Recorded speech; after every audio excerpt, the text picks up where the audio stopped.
And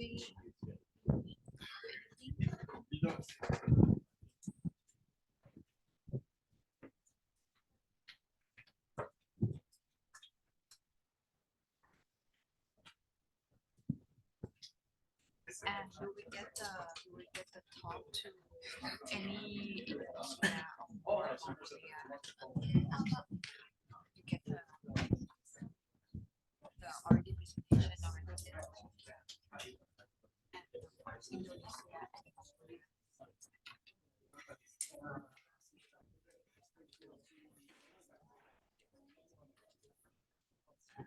Good morning, colleagues, friends and colleagues. Welcome to Bangkok. My name is Makoto Kato from the Overseas Environmental Cooperation Center, Japan.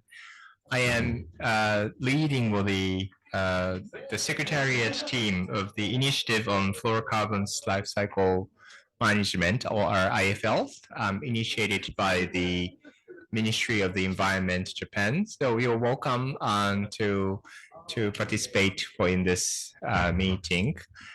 Before we start, I would like to provide some technical announcement. So on today's meeting, we're organizing this event entirely in this hotel in this room. So that and then this is a very informal setting so that you don't really have to be formal. So please talk to each other and please mingle with each other.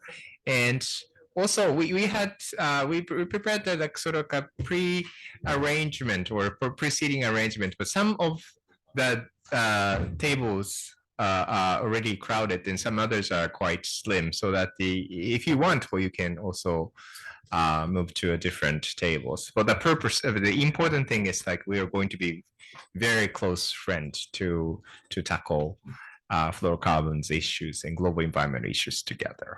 Yep. And also this meeting is broadcasted to the people who are participating online.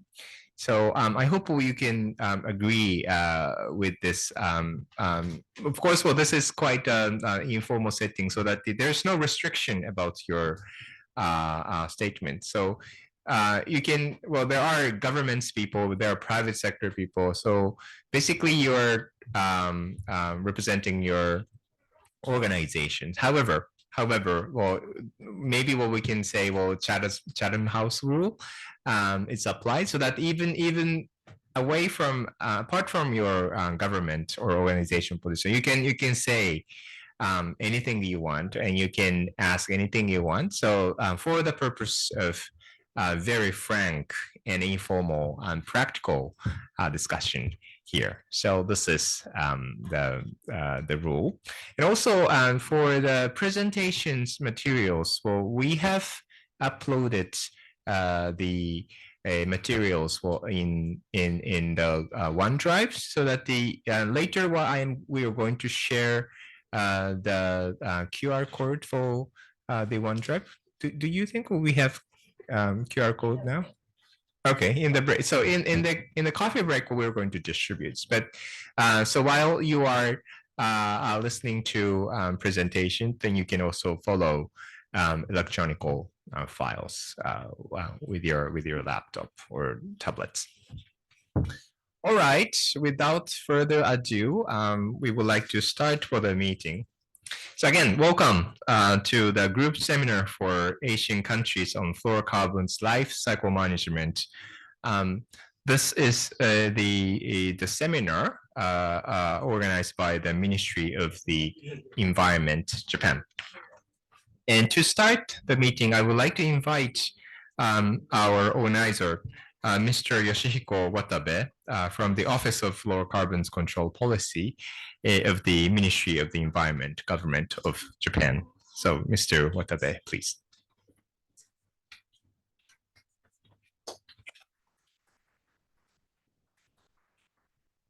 Hi, good morning, and Saudi.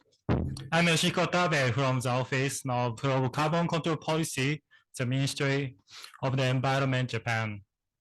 I'm glad to see you here. There are many countries from Cambodia, Indonesia, Maldives, Malaysia, Mongolia, and Sri Lanka in online, Vietnam, Thailand, and today local government from the Bangkok Metropolitan Administration.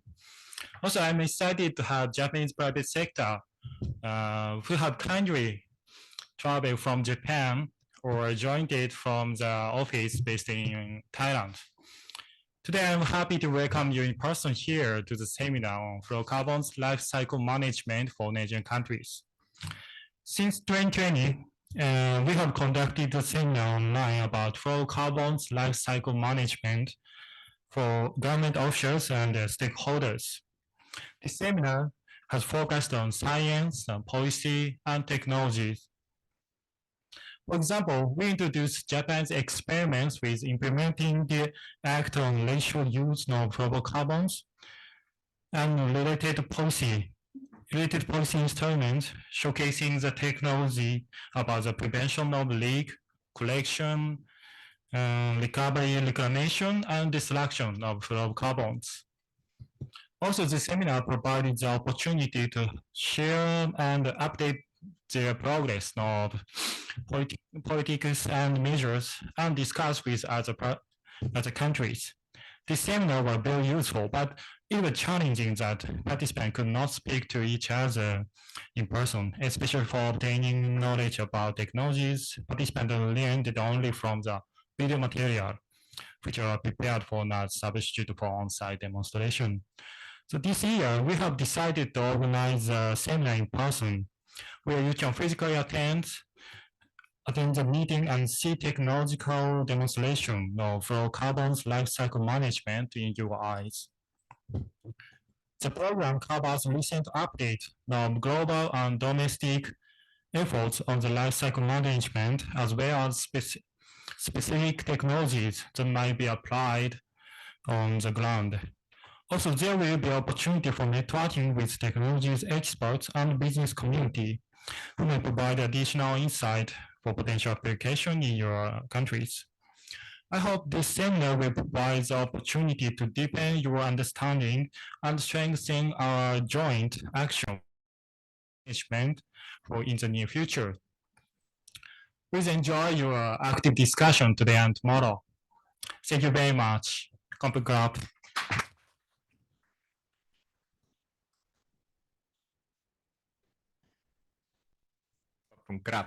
Thank you very much for your participation and for the kind introduction of this seminar. And so with us, well, we have various partners here, and one of my best friends here is with us from Vietnam, Mr. Trinh Quoc Xuân, from the School of Heat Engineering and Refrigeration of Hanoi University of Science and Technology. And well, he's going to give us the keynote speech regarding the fluorocarbons management. Okay, please.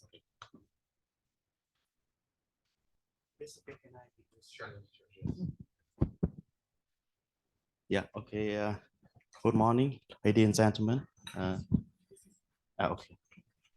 Okay, so, okay. Okay. Okay, so good morning, ladies and gentlemen. My name is Jung. I come from Hanoi University of Science and Technology. And today I am very glad to be here. And I would say thank you very much, Mr. Kato, my best friend. Okay. And I would say thank you, Ministry of Environment in Japan and oversee and cooperation center. Yeah.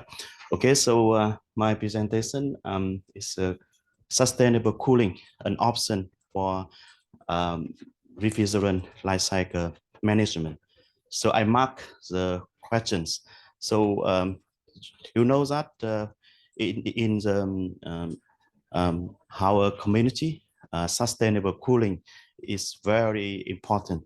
Okay, so my presentation to the first that introduction, something about the sustainable cooling. You know that the climate change is very most dangerous yeah, in our life.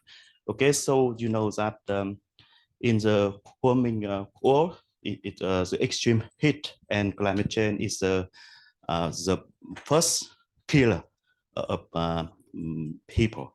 Okay, so for the cooling, you know that we consume 20% electricity production for refrigeration and air conditioning.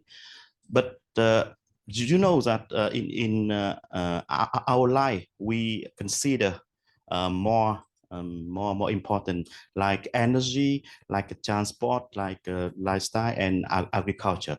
But it seems to be cooling is ignored to the concerning.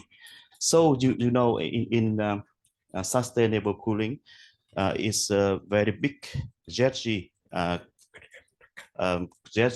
emission, but and the cooling factor is a big potential to reduce GHG emission. And you know that if we have no mitigation in HFC phase down, you know that in the end of century, the temperature of the Earth is higher than 2 degrees. Okay, so therefore we know that in the Kigali Amendment and the Paris Agreement, so they try to reduce temperatures. Okay, so for the sustainable cooling, we approach in the whole system to see that we cooling survive supply for the city, for the building, for the transport, and cold chain and industry. You know that we have passive design. Passive design, it is including the urban planning, energy code and material. And the active cooling, this means we consider to the equipment for the refrigerant transition and refrigerant demand. We know that it is a life cycle management refrigerant.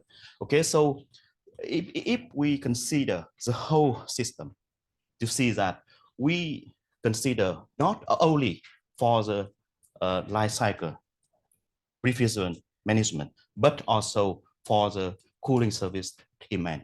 So this means that the electricity demand is we calculate by the indirect emission, and refrigerant demand we calculate the direct emission. So therefore, we need to address the problem both direct emission and indirect emission. But we consider very focused in the life cycle refrigerant management. Okay, so this is my point in this slide. Yeah. Okay, so for Vietnam, you know that Vietnam is the very big the refrigeration and the air conditioning market in the ASEAN. The growth of refrigeration and air conditioning in Vietnam is between 10 or 12% per year. Okay, so therefore, in the ASEAN group country, okay, so the Vietnam is a very big growth in the countries. Therefore, in 2022, we published the personally determined contribution, that is NDC update in 2022. So you see that it is a global, it is Vietnam GHG emission. So it is in the isn't it as usual scenario. Okay, so we calculate by the energy sector, agriculture, transport, and IP. Okay, so you see that in the NDC 2022, increase the ZZ emission reduction target up to 2050. It is 15.8%. If we have no cooperation, or if we have no financing from the international, but if we have condition, this means if we have international cooperation or international financier, we will increase up to 43.5%. Okay, so this means that the mitigation or mitigation commitment from the Vietnam government is very higher than the NDC 2020. Okay, so in the NDC 2022, we integrate the refrigerant life cycle management in the NDC 2022. It is the IP, it means the industrial process. So it is very important for NDC in 2022. Yeah. Okay, so it is some solution in 2022 NDC. You know that the most important factor in Vietnam, it is the energy conservation. And the second, it is we promotion renewable energy in the for GHG emission reduction. And the fifth solution, we pledge to promotion of climate friendly refrigeration and recovery, recycle, reclamation, and destruction of control substance. This means it is HCFC and HFC refrigerant. Yeah. Okay, so I would explain, or I would tell you something about the HCFC and HFC consumption in Vietnam. So the information is from Department of Climate Change of Ministry of Environment in Vietnam. Okay, so you see that in the figure from the 2018 to 2020, you see that the blue column, it is HFC, and the orange column, it is HCFC. So you see that from the 2018 to 2020, the consumption of HFC is increasing. You see that, you see it increasing, and the HCFC, it is reducing. So this means that we implement successfully the HPMP stage 2. Okay, so you see that the HCFC, it is reducing, but the problem that the HFC is increasing. So it is a very challenge in Vietnam, and I think that the other country is facing the challenge. Yeah. Okay. So how to do, or how to do to arrest the problem? Yeah. Okay. And the HFC consumption by hectare, you see that the main share of HFC consumption is from the air conditioning, and the industry and domestic and commercial refrigeration. You see that the main share in Vietnam. So this means in refrigeration and air conditioning, it is the most, they consume the most HFC in Vietnam. Yeah. Okay, so HFC by refrigerant, you see that there is 7 main HFC in Vietnam. So I think the main HFC it is the same to the other country. So we expect that sharing information about the countries. Yeah. Okay, so to solve the HFC life cycle management in Vietnam, in this year we have two policy document. The first policy document, it is a national plan for management of controllers substance.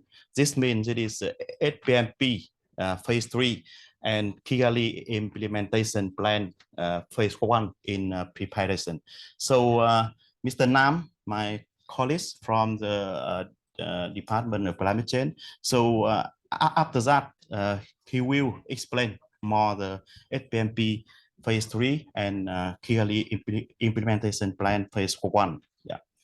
Okay, and the second, we are preparing the technical regulation on collection, transport, recycling, reclamation, and destruction of controller substance. Okay, so in this, in the end of this year, the national plan for management of refrigerant and technical regulation on collection, transport, recycle, reclamation, and destruction of refrigerant is complete. So Vietnam government will issue in the start of next year. Yeah. Okay, for the national plan for management of controlled substance, we assess the current usage of by refrigerant and hectare and consumption and production, and we develop or we insert the intervention to control the NFC in Vietnam, NFC and SFC in Vietnam. And for the national technical regulation, we develop how to collect or how to assess the quality of recycle refrigerant and how to extract the refrigeration in Vietnam. Okay, so we think that the two policy document is very important to prepare to management by life cycle of refrigeration and air conditioning in Vietnam. Okay, so you see that we have the law of climate change and energy, and under the law document, we have a climate change on strategy on climate change, and very important, we have the NDC in 2022. So it is policy framework is very important to inventory the HFC in Vietnam. And the second, we can MRV the emission of refrigerant in Vietnam, and therefore we can leakage reduction of refrigerant in the cooling equipment, and we can manage life cycle like refrigerant equipment and energy efficiency of cooling equipment.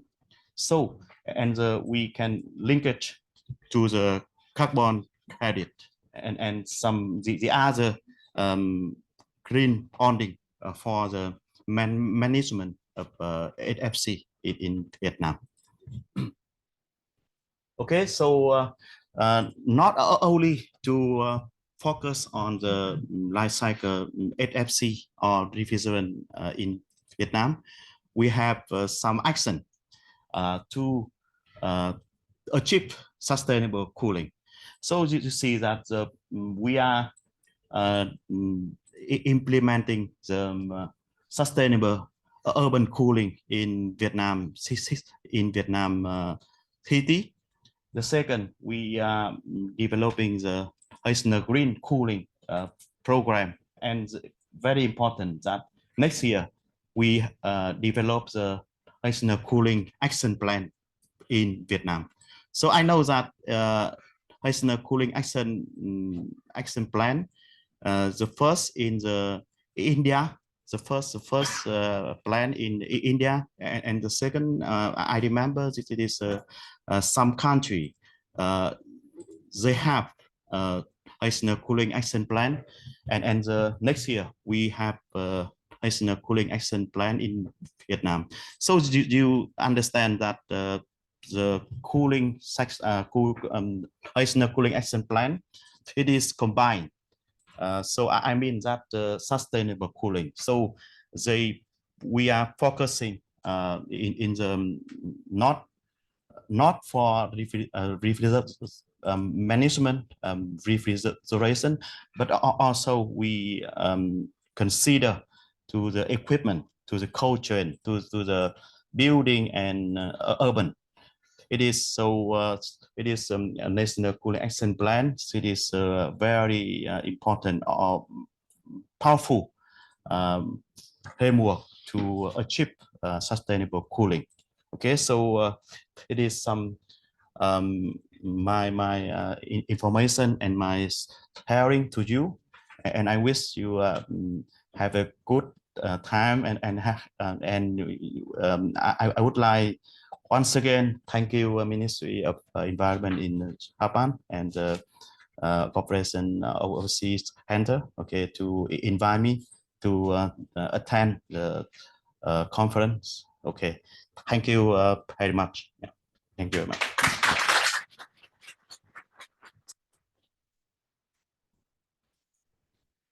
Thank you, Yoon. I think he has nicely walked us through the background of our efforts to address climate change by working on the cooling sector. Especially for those who are in this room, some of them are from the National Ozone Unit. So you are basically working on the controlling the refrigerants management under the Kigali Amendment of the Montreal Protocol, and some others are also working on the private sector's activities relevant with this, and also others, especially for those who are coming from Bangkok. For this time, we have colleagues from the Bangkok Metropolitan Administration. Everybody loves Bangkok, right? And then we are here with them. They are from the city administrators, and then they are working on climate change actions, and especially the cooling air conditioner system in this city is quite impactful. And then today I am very happy to introduce like a little bit more like a very basic part of the why we are talking about HFCs and fluorocarbons and also climate change in this meeting. So, okay, the next slide, please. Okay, I have. Yeah. So just to give you a background, well, this is more like what Ian mentioned. As you know, well, the life cycle management again, in refrigerators or in air conditioners, we have refrigerants. Well, that the chemicals, well, that makes the air colder. So that is what is used. And then here we have technicians in private sector. So if you have any questions from technical perspective, you can ask. I am from the legal background, so I have very basic knowledge about the chemicals and technical aspect. But even with me, well, it's very easy to understand. Well, the so chemicals, well, refrigerants, well, that are used for the refrigerators, air conditioners, and these gases actually originally, well, the old version of these gases are quite destructive of ozone layers. So without ozone layer, you're going to get skin cancers. So now it is prohibited. Well, it's fully controlled by an international treaty called Montreal Protocol, which is quite more like sisters or brothers of the Paris Agreement, but it's more about the ozone layers protection. But after this, well, we are working on the new refrigerants, which is called HFCs, hydro fluorocarbons, HFCs, and then they are not really destructive to the ozone layer. So it's very safe in terms of the skin cancer, all things. But this one has a very strong global warming potentials. So it's not toxic. Well, there's no venom from this, but if we release this, some of the gases are something like thousands times of CO2. So now in Bangkok, we are trying to reduce greenhouse gas emissions, and then the governor here is quite serious. Well, Mr. Chachat, the new governor, has a very strong guts to push the reduction of greenhouse gases. And then now we're working on the air conditioner things, for the purpose of energy efficiency. But when you dump old air conditioners, then you are actually releasing these gases. So what we're proposing in Thailand is that, also in other countries, we are working not only replacing the old air conditioners to new ones and the higher efficient ones, but also we would like to address this leakage and the release of this very powerful greenhouse gas into the atmosphere. So this is more like a life cycle. Well, you are dealing with it from the baby stage to the grandma or grandpa stage. So so that's something what we're working on as a life cycle management. And so as I mentioned, this is a very powerful greenhouse gas, so that the many countries, especially in ASEAN countries or like other South Asian countries, air conditioner is something vital. Without air conditioner, you cannot actually survive in this very humid climate. So we need air conditioner. And because of climate change, heat shock is quite also phenomenal. So that without air conditioner, it is quite difficult to survive. And also refrigeration technologies, this is important. You remember, all of us are vaccinated. Without refrigerants cooling chain, there is no such service. Yeah, so it's important, but this is quite powerful greenhouse gases. So we would like to address this. So what we want to do is to collect properly and destroy, or reuse, recycle. So this is what we're going to see tomorrow. We're going to take a tour to the eastern and western part of Bangkok. And then today, some of the colleagues are here, but they kindly agreed to show the collection, reclamation, recycling facilities in Thailand. And also in the afternoon, we're going to visit for the destruction site. So after collecting for this powerful greenhouse gases, we're going to see the site where the factories are processing chemically. Yes. The cooling is very important, and then this is the also not only from the chemical perspective, but also the energy efficiency perspective is important. Then, because Asian countries are becoming more and more better off, because the income level is becoming higher, so that when you have higher income, you want a car, you want a refrigerator, and you want air conditioner. So this is that trend, especially evident in Asian countries. So this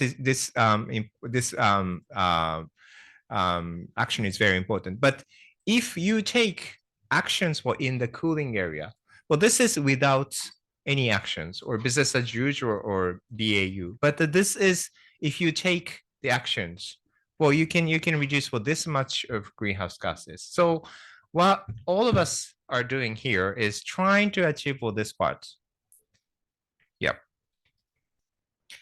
And it's a mission. Oh, this is a Japanese efforts. So I would like to skip, but you are invited to visit our YouTube channels where we have elaborated for the introduction of the Japan's legal system. As Ayun professor mentioned for the Vietnamese case, but we have different similar legal system. And then what we are focusing is that we are controlling the prohibited substance for the ozone layer protection, but also we are working on the life cycle management for the prevention of leakage or recovery, collection, and also the destruction or recycling the refrigerants that are contained in the air conditioner and refrigerators. Okay.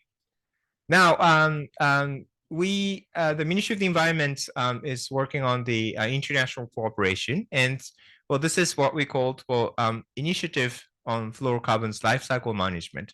Well, there are many countries, international organizations joined. If you don't see your flag, well, you're welcome to join.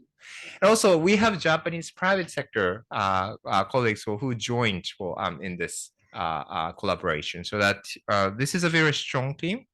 And with this, we have extended lots of cooperation opportunities. For example, for the mitigation ambition strategies, as Yun mentioned, well, we have worked on the assessment of HFC emissions.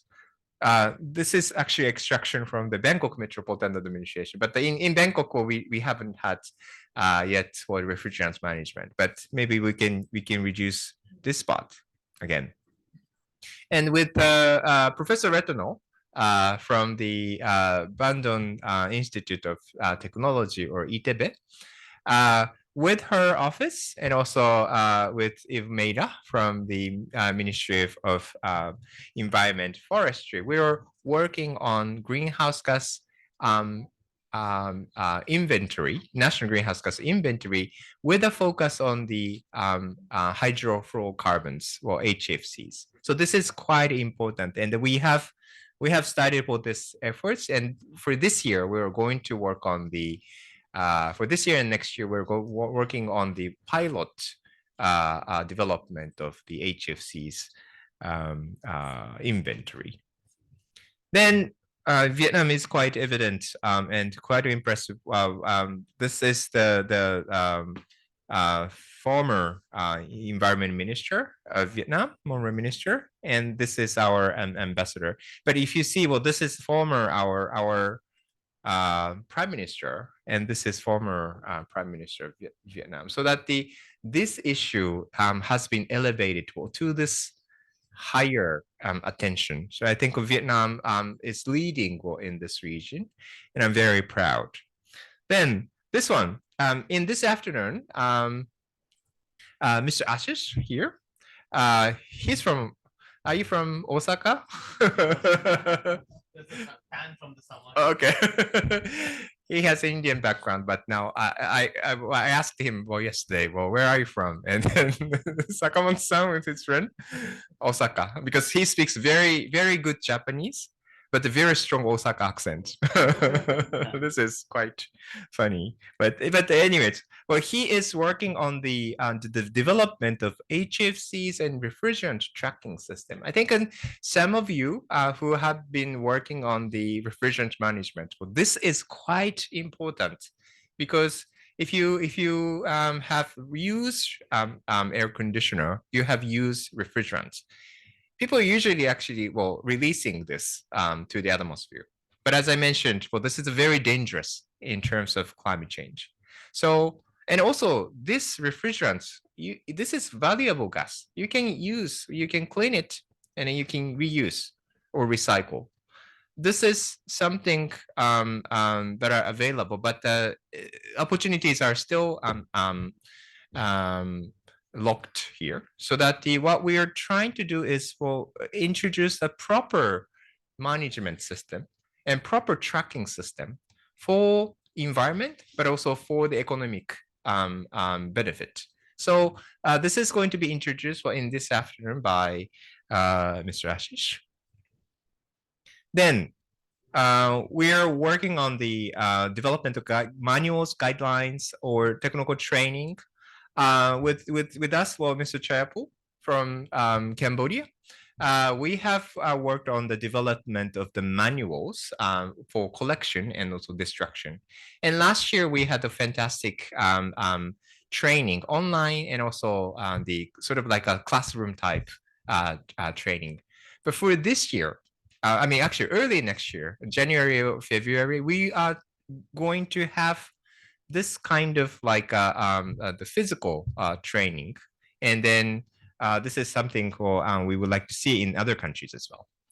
And then also our ministry is supporting with joint crediting mechanisms. With this, well, we have lots of challenges, but we would like to see the one mechanism that can support the introduction of the hardware. Yeah. So for this, well, you are welcome to refer to many different activities. Now, I would like to be very quick. We have 2 days workshop from today and until tomorrow. And for day one, after coffee break, we're going to have an update of country situations. Well, there are a variety of situations about fluorocarbons management or refrigerants management, but it's good to see our friends because last year we had the online training ready, but since then, well, you have worked a lot and you have nice updates, so that we're going to hear the updates of the fluorocarbons or refrigerant management. And then also this is an important opportunity for all of us to mutually learn from each other. So there are difficulties and challenges, and we share all these difficulties to address together. And hopefully some other colleagues, well, the government of Japan is willing to continue to support for this program, but also we're working with other international development partners. So this is another opportunity for us to see. Then in this in this afternoon, we are going to have a group discussion because the issue is around collection of refrigerants, collection of used refrigerants and destruction of used refrigerants.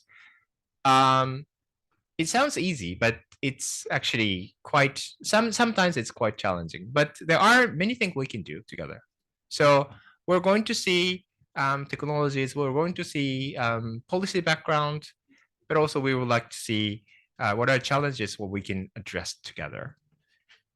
And tomorrow, it's very exciting. And this is kind of like a highlight of our training or our seminar in this year. Kindly, well, Tasco and Iwatani, well, these two Japanese companies agreed to organize, well, this on-site demonstration. And we are going to visit Samut-Sakon, which is a little bit away from the center of Bangkok. And then there we are going to see the fluorocarbons collection and reclamation technologies. In the afternoon, we're going to go to the other side of the Thailand Bay, which is Samut Prakan. We're going to visit Bampu Environmental Complex, or we call BPEC, and where we are going to see the destruction site of fluorocarbons or HFCs. So this is the highlight of what we're going to do for today and tomorrow. But important thing is that we were going to work together, and we would like to speak to each other. So please enjoy. And also this is the information material so that you can have a look, right? So I think I have spent most of the coffee break time, but I hope you can enjoy our event together. And with this, I would like to close the opening session. And in the foyer, we have coffees or teas, and also we would like to have the group photo together to start with our work. And maybe Han-san, can we start in 10 o'clock? Okay, so we're going to start, come back to this room at 10 o'clock. So thank you very much for your attention. Congratulations for the nice kickstart. Thank you very much.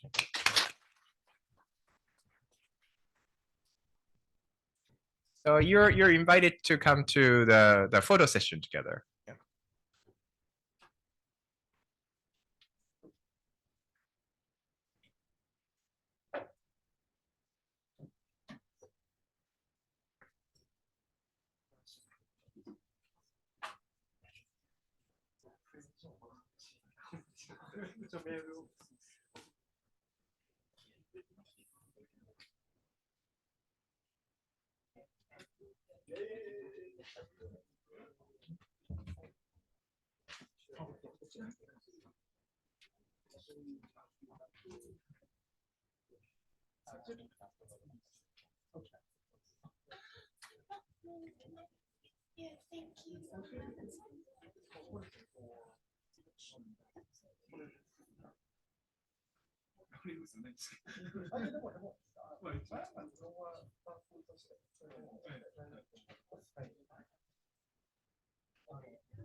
This is the only time that we can.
Yes.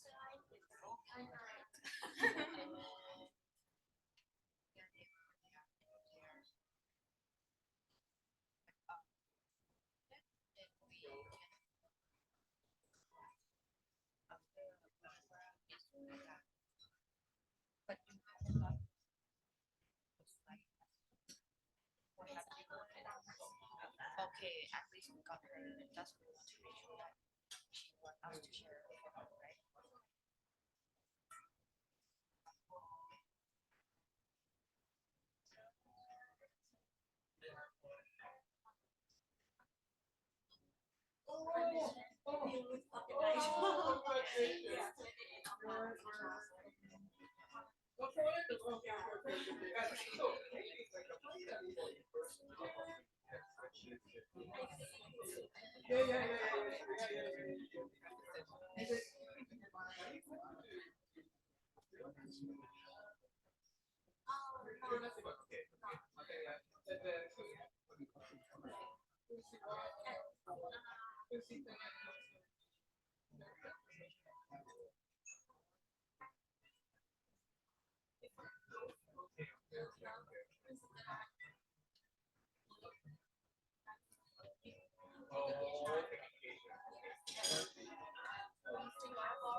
There is just the deal out announcement that will come to the director of the this is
actually they feel their family and in the top yeah as well because only organized the culture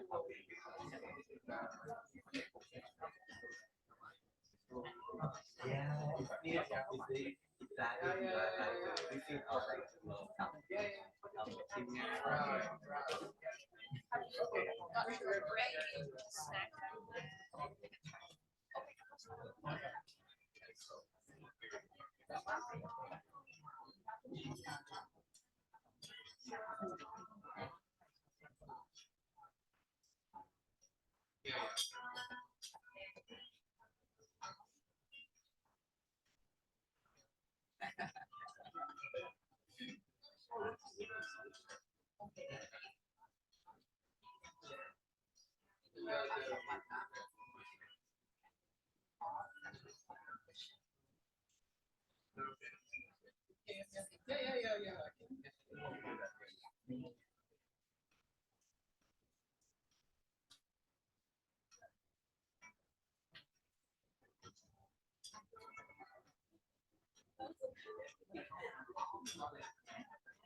Ladies and gentlemen, well, we're going to resume the meeting momentarily.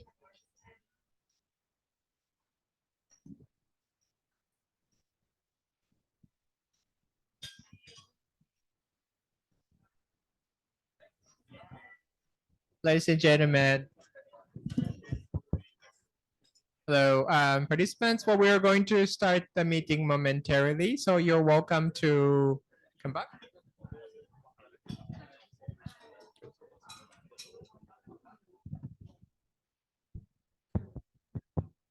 Hello, hello, hello, hello. Okay.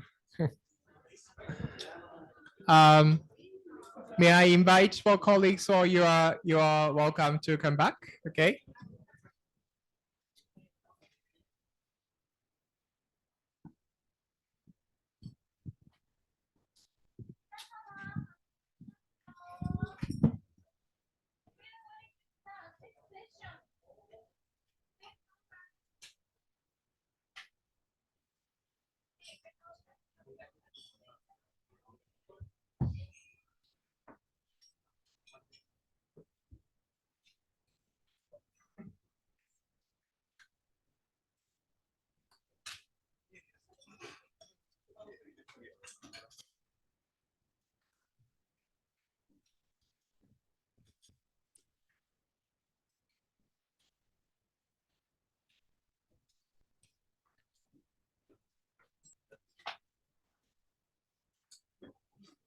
Okay, welcome back to the session.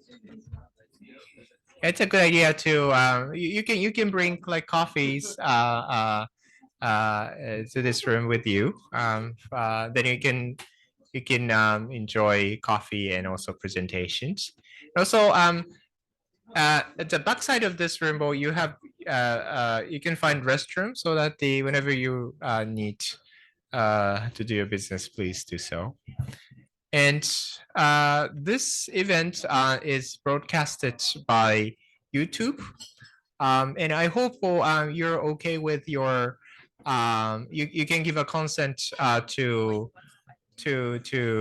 the broadcasting. I think for the benefit of people who couldn't attend the meeting, but if you have any problem, please let us know. Okay. And we are going to resume for the next part. And I'm actually looking for my friend from Cambodia, who is going to be the first presenter, Mr. Chayap. Okay.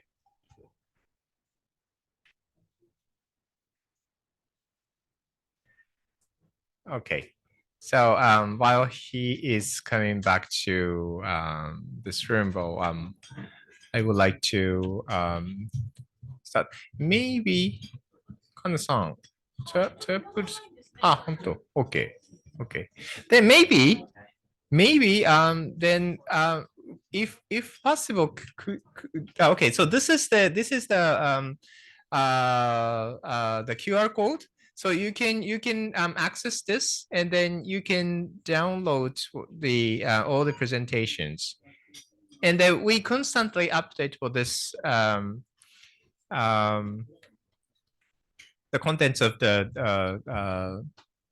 Google Drives, OneDrive, so that at the end of the meeting, you have a full set of the presentations.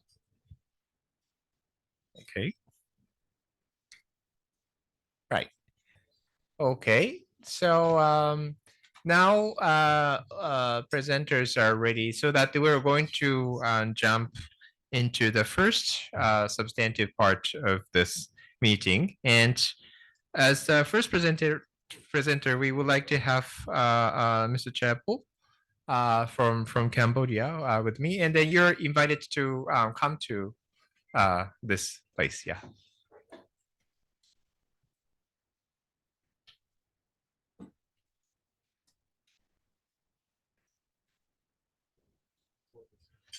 Yes, okay.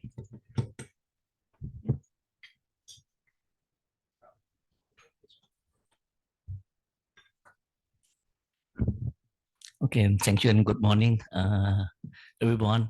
and nice to meet you here.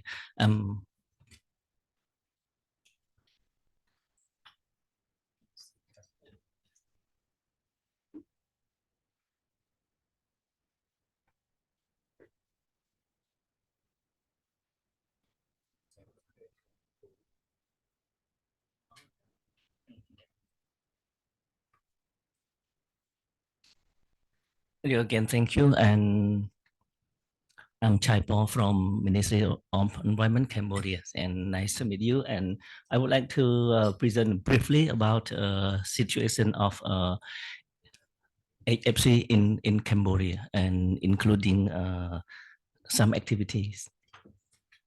Yeah, this is content of my presentation. Briefly about ozone treaty ratification, legal framework, Cambodia HPMP and KIP activity challenges and next step. This is what our government has ratified so far for Vienna Convention on Protection of Ozone Layer and Montreal Protocol on substances that deplete ozone layer in June 27, 2001.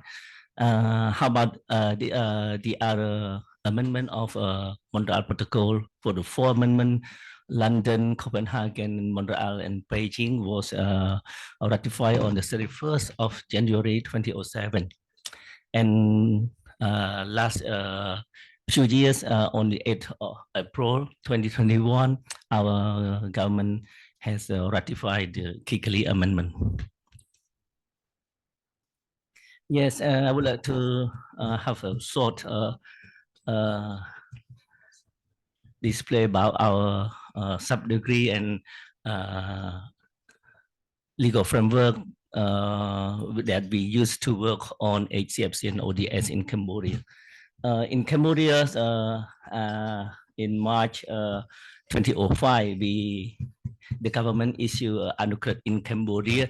The word Anukrit, it means sub-degree. It's signed by Prime Minister, and sub-degree number 47 has been approved and to use to control the ozone depleting substance. And let's move to yes. The Ministry of Environment implemented online. After that, we issue the Prakas in Cambodia word. It means declaration or circulation, and signed by Minister. Minister of Ministry of Environment. After the sub-degree number 47, we issued the Prakas number 39 on online licensing system for processing of importation and of ozone depleting substances and equipment. So in Cambodia, the company want to import or export the ODS substances and equipment. It need to have the license from Ministry of Environment. And after that, the government also issued a sub-degree number 17 on 2020 to enforce the list of prohibited and restricted goods that substances contain chemical substance need to be strictly controlled. And lastly, the government also revised the sub-degree number 47, several articles after Cambodian government ratify the Kigali Amendment. So some articles need to be amended in order to comply with the amendment. So this is the brief of our legal framework. Actually, we have the other document that the government, especially Ministry of Environment and Custom and Excise, use to control the movement of refrigerant and equipment in Cambodia. Yes, I would like to move on the Cambodia HPMP briefly and ask the other country like Dr. Dung, yeah, from Vietnam, mentioned about HPMP in Vietnam, and Cambodia also implemented the HPMP, and so far we seems to be successfully implemented the HPMP and the reduction of HCFC, especially R22 as planned.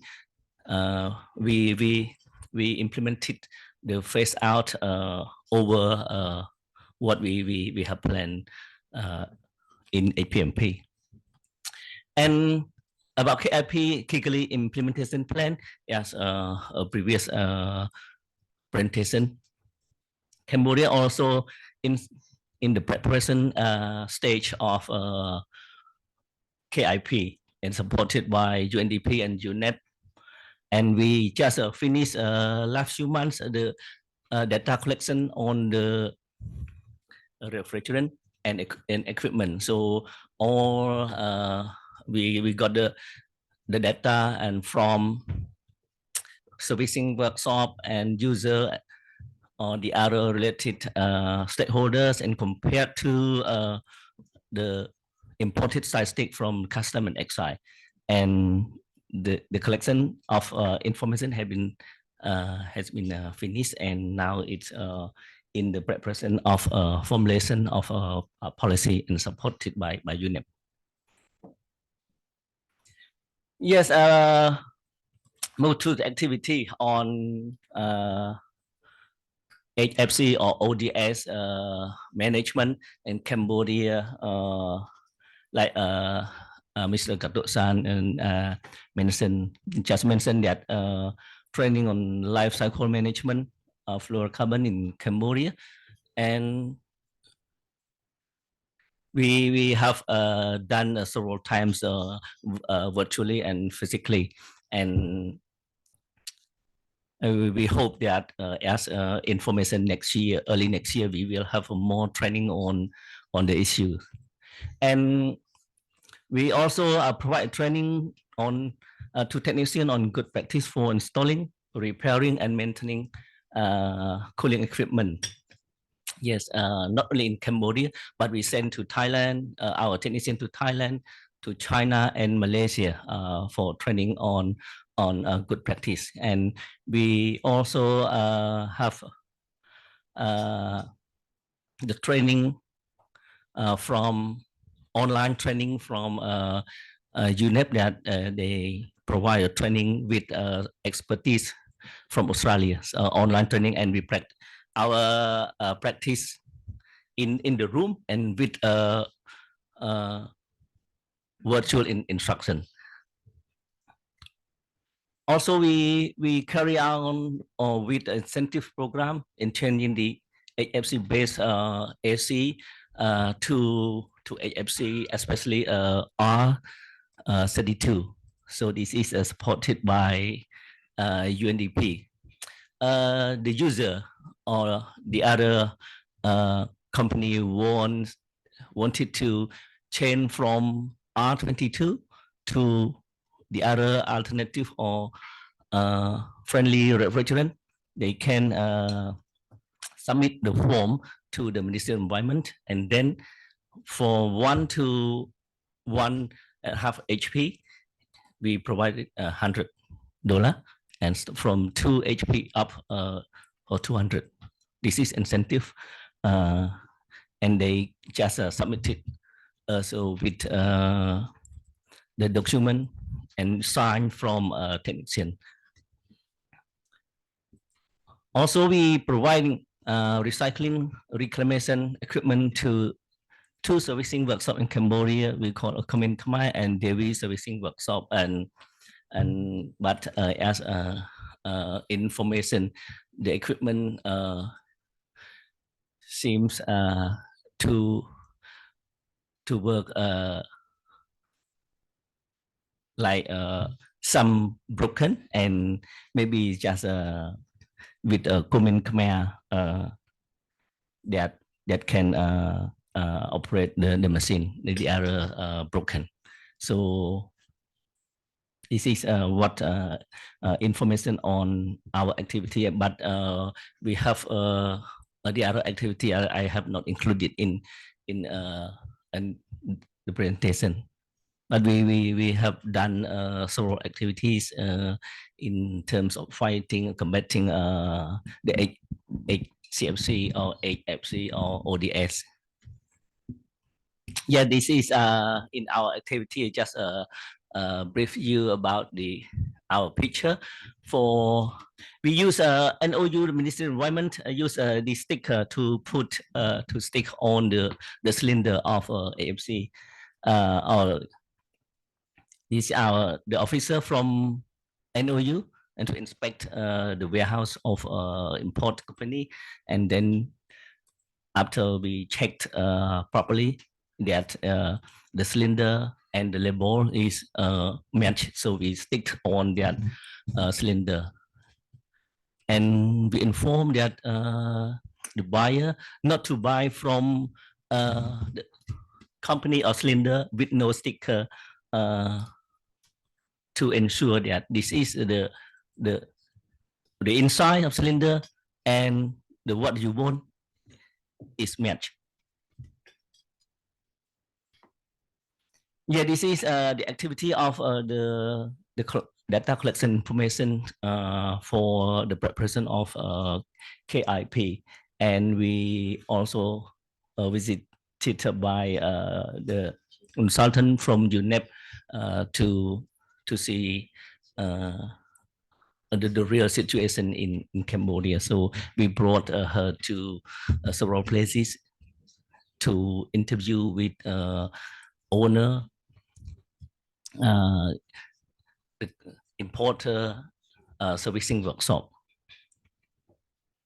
Yeah, this is I told the online training that from Michael Muller, practice vocational Australia. So he taught our technician online with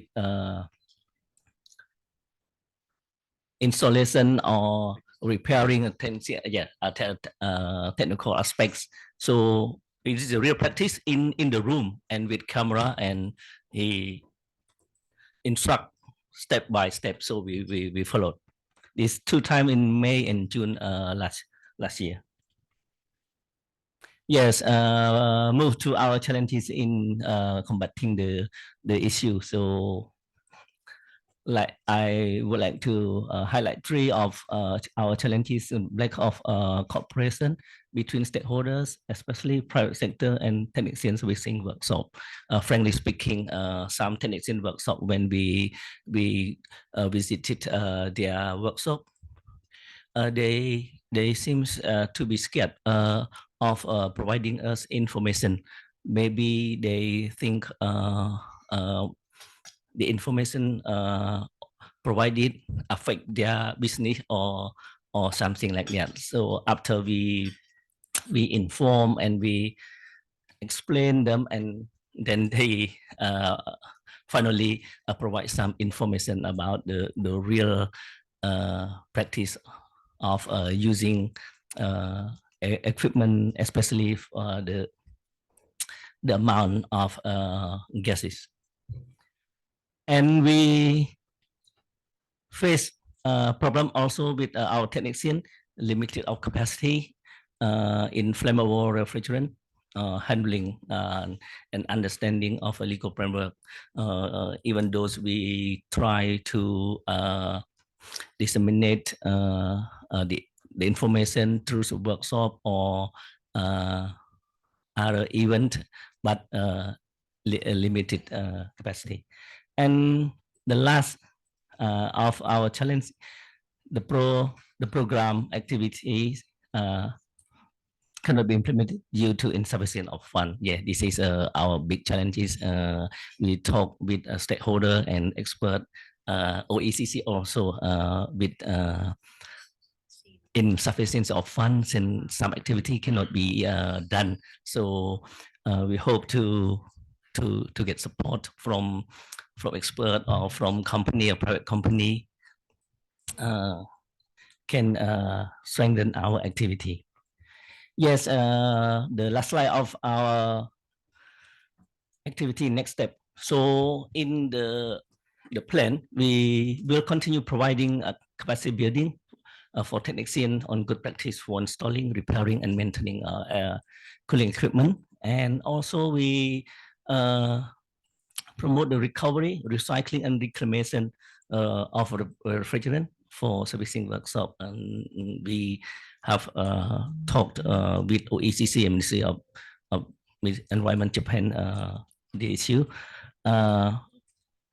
Strengthen the implementation of online licensing system while linked with national single window, because now we are in the process of checking or verifying the matching between the two systems. So the online system for import export is at Ministry of Environment, and national single window is controlled by Ministry of Finance. So the two system is in the process of matching. So when it work well, so hopefully the end of this year. And we want to strengthen the monitoring of movement of ODS in the local market. This is what I have mentioned earlier. The officer from NOU, sometimes they went to market to check with the machine to make sure that the refrigerant in the cylinder is what have been stick on the top of cylinder. And we plan to organize awareness raising on ODS, including the World Ozone Day. And World Ozone Day in Cambodia will be taking place next month on 5 and 5th October. We will implement the KIP for HFC phase down, and to encourage the use of new equipment alternative with low ODP or GWP. For example, R290 and R123YF in Cambodia. Just information, 123YF is very little in use. Especially we use 134A for our mobile air conditioning. And because of R123YF, it's costly, and we got information during our interview with servicing workshop for car repairing. They charge almost $200 for a recharge of R123YF, so it's very expensive. And we will coordinate with cement factory for destruction of ODS and refrigerant on ODS-based equipment. We work with 2 cement factory, but just in the document, but the real practice is not yet, because of the collection and transportation or something like that. We need a technical procedure to, because the cement factory located about almost 200 kilometers from the city, so we need the transportation. The other procedure need to be well prepared. Lastly, to work closely with MOEJ, Ministry of Environment Japan, OECC and Cambodia in capacity building for officer and technician. And we got good news that Mr. Kato informed us that there will be thorough training prepared for next year. Technology equipment for the cycle reclamation and destruction of HFC. So we hope to get support from company or stakeholders that in order to implement our activity. I think this is the last of my slide, and thank you very much. Thank you very much for Mr. Charapu. For the question and answer, we would like to save the time later. We're coming back. Okay. Thank you very much. Very nice presentation to start with. And the next presenter is Professor Dr. Retinol from the Bandung Institute of Technology. Okay, Professor Retinol, please.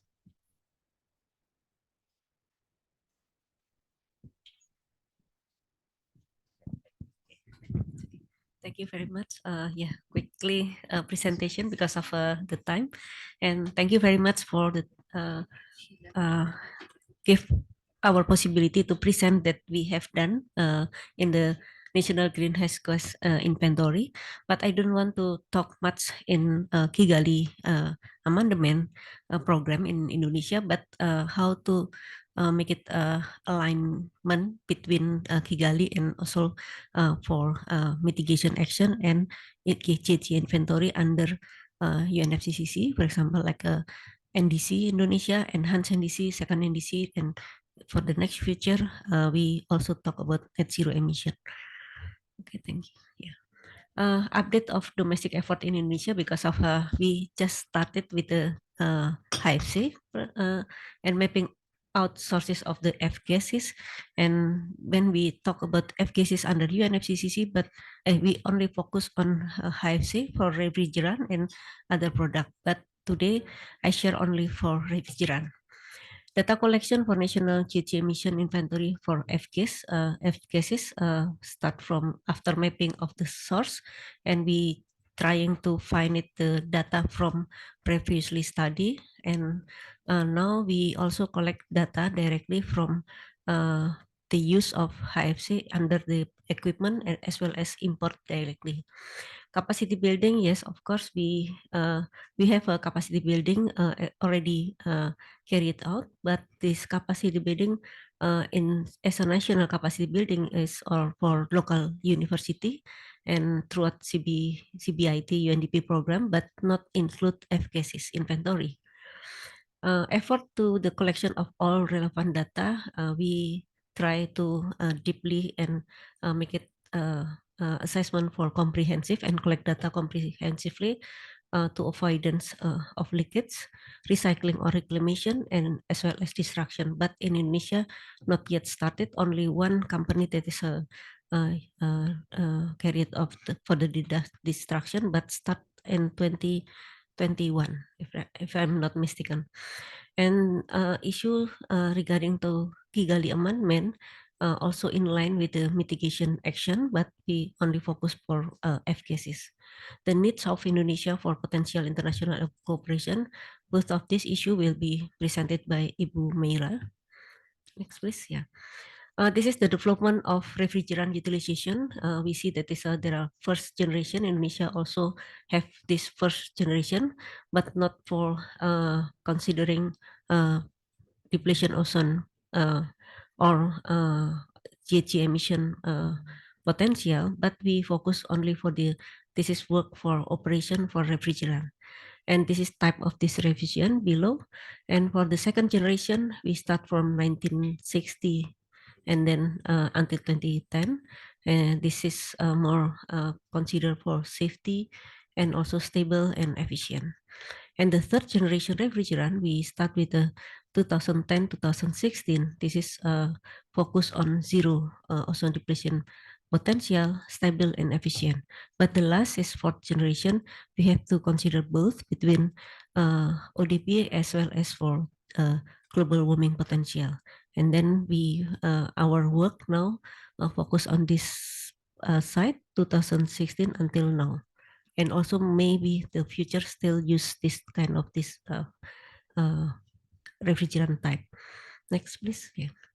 And this is Kigali Amendment. Under the Kigali Amendment, the HFC only this type of this kind of refrigerant, and also the right side is global warming potential, and how to move from one type to another type, not only consider ODP, but also global warming potential. Next, please. But focus on the HFC under the UNFCCC. We use refinement 2019 IPCC guideline and also 2000 guideline, but this is a comparison between IPCC 2006 and the refinement. But we are not covered for the PFC, not yet, but still under HFC only. Next, please. Yeah. And this is IPCC guideline because of there also some component is blended. Then we have to see that how much actually the content of the blended itself. And I heard that Kato-san explained that there is also activity on how to reclassify. It means we have to know the component of the blended. Next, please. And mapping out for sources of F gases because of we are talking under IPCC, then we focus on HFC and limited extent to PFC. But in Indonesia, we haven't know the data for PFC using for ODS replacement substance. That's why we only focus on HFC. Even under Kigali amendment, we also talk about HCFC, but because of HCFC is not included under the F gases, then we focus in that kind of this data. But the previous data, we have already provided is how much actually HCFC used in Indonesia. Next, please. Yeah, we have also have assumption to collect data and develop GHG emission.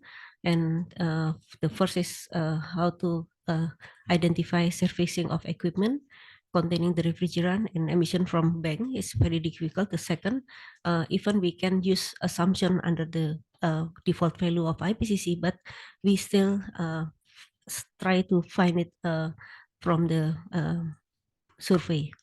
And then in a major market, because of Indonesia not producing for the product of the refrigerant, most of the refrigerant is imported. That's why we only focus on how much that is import in the bulk, and also it's already recharged in the equipment. The average equipment lifetime assumption is 15 years, but rather difficult to find, and we need suggestion how long that we have to consider the equipment because of we have to estimate gradually leakage from each of the equipment because of if you see that there's a 2010 is the first our data, but it's not complete data because of the complete data is start from 2020. Next, please. And this is the bank that we have to estimate. And as I mentioned, most of refrigerant used in Indonesia are imported, and we have to rely on the data sales of specific refrigerant in the bulk or recharge. But we also have to know how much the company that have do recharge for the HFC, and also company recharge for maintenance. Yeah, this is the difficult one. Yeah, next, please. And under classification, under Kigali amendment, we have this is sector and the subsector, but under IPCC classification, also for the refinement, the same, we use sector refrigeration domestic. So the data from Kigali amendment to IPCC, we can still use it. And for sub application, there is a domestic refrigerant and refrigeration commercial. We divided by four type, standalone, medium, and large commercial refrigeration, transport refrigeration, industrial, food processing. But the left side for the Kigali, there is a kind of classification. That's why we have to match between Kigali and IPCC because of the current data is much in Kigali amendment. Okay, next, please. And this approach, Montreal Protocol, only consider consumption. It means production plus import and minus destruction and export. Until 2020, we only consider production, import only because of there is no production in the country, and destruction and export not yet started. And for the refinement, GHG emission is accounted when leakage and other release of the gas from equipment or container into atmosphere occurs. And pre-charge amount in import or export equipment is not considered in under Montreal Protocol, but for the IPCC this is important. So we have to identify how much the gas in the bank, include the pre-charge gases, are gradually emitted.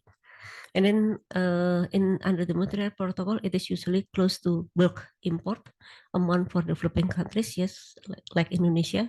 But for the IPCC, most developing countries even do not produce most of HFC, but still import equipment that is already charged. And also in the future, we have to destroy some of this kind of the HFC. Then we have to estimate how much is it. This is the difficult one. Next, please. This is type of imported HFC by Indonesia 2015 until 2020. The single type, this is left side, and the blended side, this is right side. But I think the most is the single type substance. Even is only 8, and 18 is blend, but mostly in the 8 single substance. And if we compare between charge equipment in the bulk for import, most of this HFC is imported in terms of charging in the equipment. But for the bulk, it's limited information for this year. But I do not know exactly, not much, but maybe limited information. Next, please. And identification by sectoral consumption, we have to start with this equipment import data from imported data, Ministry of Trade, also Statistical Bureau of Indonesia, and the consumption data from also electronic appliances, Gaikindo for automotive, and survey to several large automotive workshop and secondary data. But the three left of this, I haven't tried to do this survey because of so many automotive producer and so many also electronic appliances. Analyze and disaggregate. Yeah, as I mentioned before, there is some of this HFC in terms of blended, and then we have to know the equipment type, capacity, type of this HFC. And discussion with Montreal Protocol we have done because of we have to do alignment. Yeah. Next, please. And this is type of this we have already surveyed, and the characteristic refrigerant, the old one, current, and also the future. Yeah. Domestic refrigeration or for commercial refrigeration. Next, please. And industrial refrigeration, we also consider this. Next, please. Next, please. Yeah. It's okay. I can do.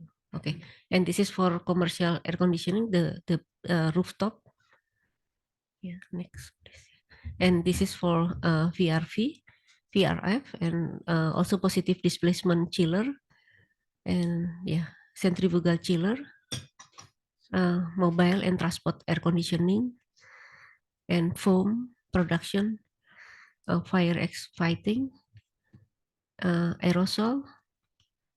This one is the biggest one because of because of the data is considered under the import data, so we can identify the biggest one, and then the rest is imported for other purposes. Next, please. And ratification of Kigali Amendment, I think Bu Meira can explain about this. Yeah. Yeah. Okay.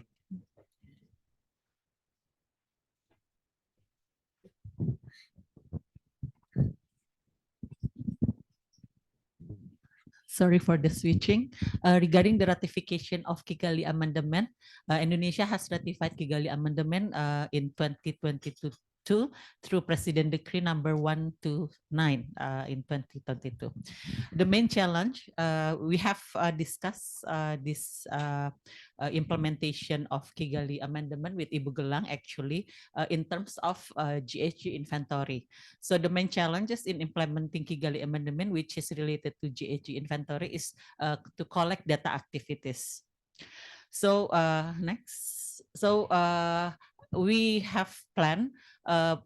First step is we need to identify key stakeholders including government institution, national and local level, as well as private sector, because it might be we have to deal with the different institution if we want to conduct inventory for F gases. And then also identification of capacity building needs, because we aware that each stakeholders might need different capacity building needs. And then identification of data source also, and probably development of implementing regulation, which is this is very important, because every action in Indonesia, especially conducted by government or private, should be based on regulation. If there is no regulation, so it wouldn't work. And the most important thing that we are now going to cooperate with Ibu Gelang is to develop methodology through study or research. So even though F gases for developing country in BTR still principle of flexibility apply, but I think we need to prepare and then also to link the mechanism how to report this, because we have a science smart system for to conduct inventory, which is reported by local government and at national government level.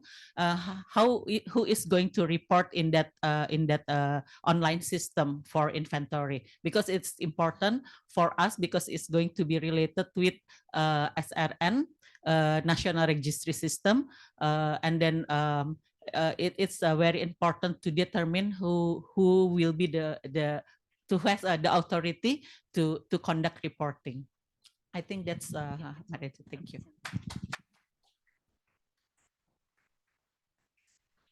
Thank you very much for Professor Etono and also Meira. I think that this is a quite impressive movement from of the government of Indonesia, because I think what the Kigali Amendment was, ratification was very challenging, but now you are on board, so that there are lots of homework for that we need to do. But I hope we're going to tackle this issue.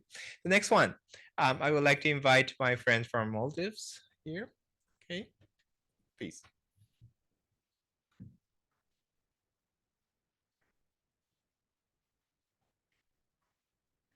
Hello everyone. My name is Ibrahim Fauzan. I'm from the National Ozone Unit of Ministry of Environment, Climate Change and Technology in Maldives. So I'll just give a brief presentation regarding the Fluorocarbons Life Cycle Management and current challenges and opportunities in reducing HFC emissions in the cooling sector. So first of all, I'll just give a brief introduction about the Maldives and its current situation right now. So it's just an island nation consisting of 1,100 islands, and we have an approximate population of 400,000 who are residing in 200 inhabited islands. And even though it is such a small island state of 400,000, and since we are dispersed into 200 different islands, it is quite a challenge in getting the data and all other policy implementation overall in the Maldives. And then since Maldives has already phased out the use of HCFC, I'll just give a brief timeline introduction. So in 2010, the Maldives started the HCFC phase out management plan, HPMP.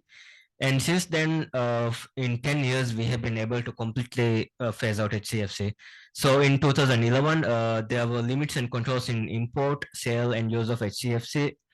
And in 2015, the Ozone Layer Protection Act came into force. This act helped us to provide the legal backing to our work for the Montreal Protocol and especially for the HCFC phase out.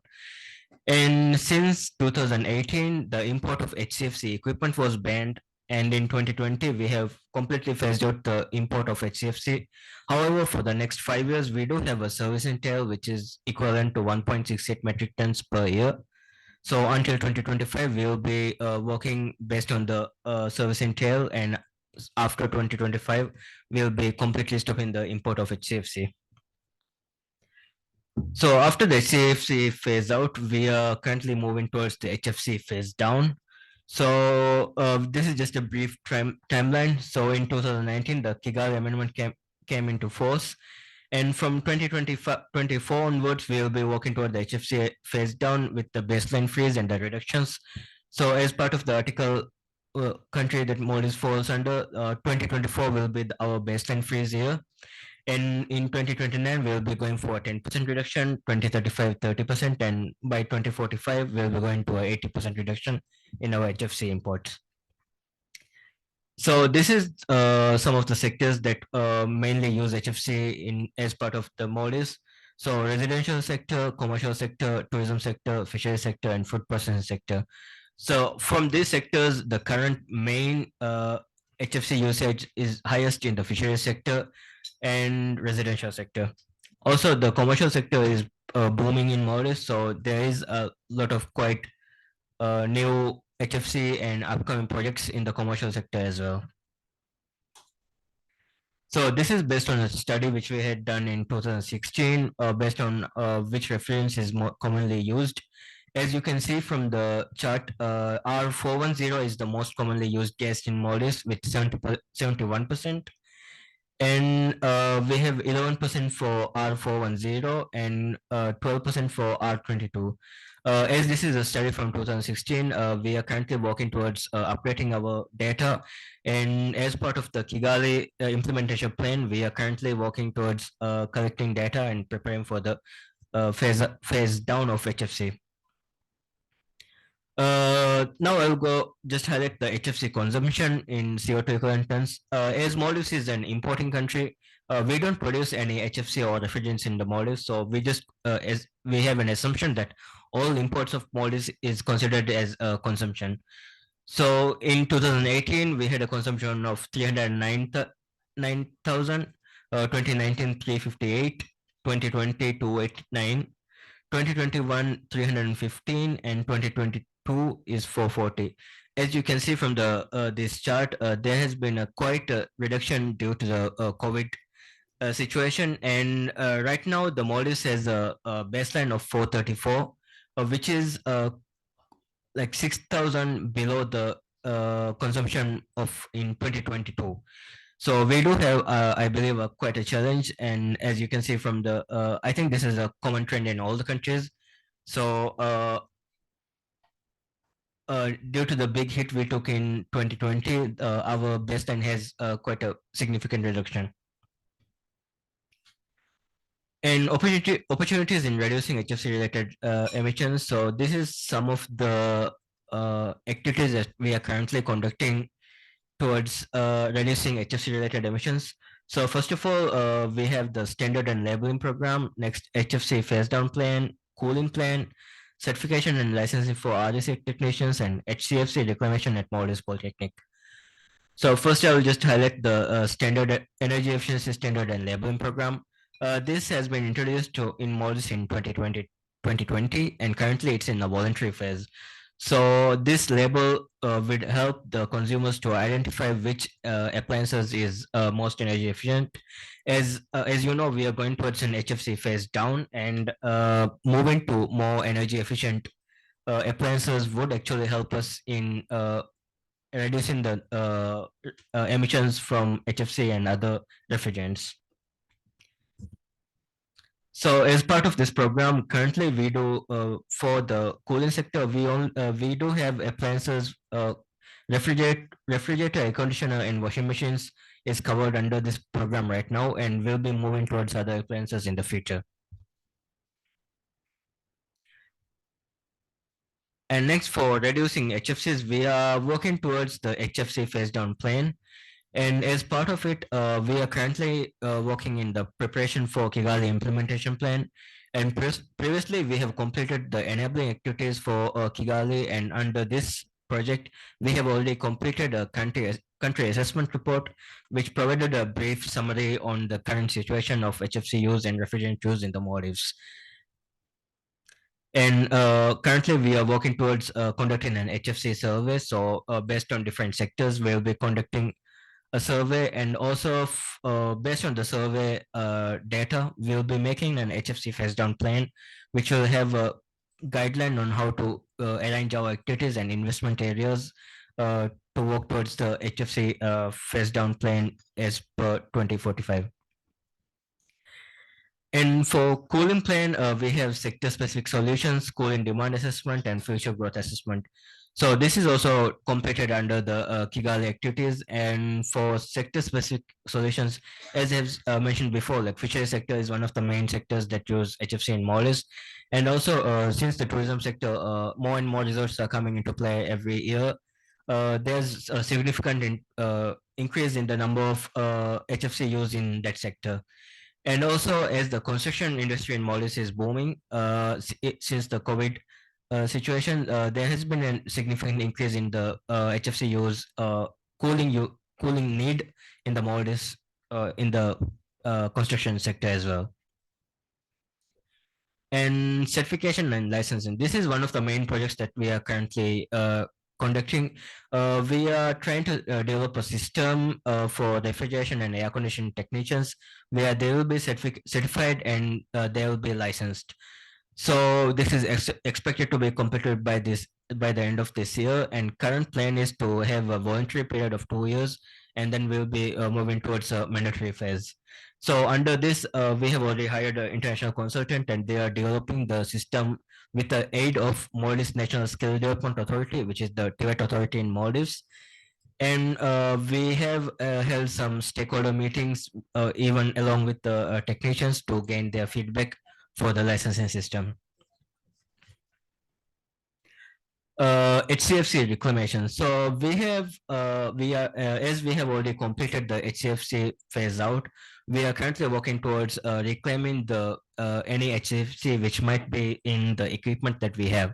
So under this, we have provided a reclamation unit to Maldives Polytechnic, and currently the process is being developed for so that the consumers can hand in their units, and how the reclamation process will be carried out, because we do want to take some fee so that this project will also be financially viable for the Maldives Polytechnic.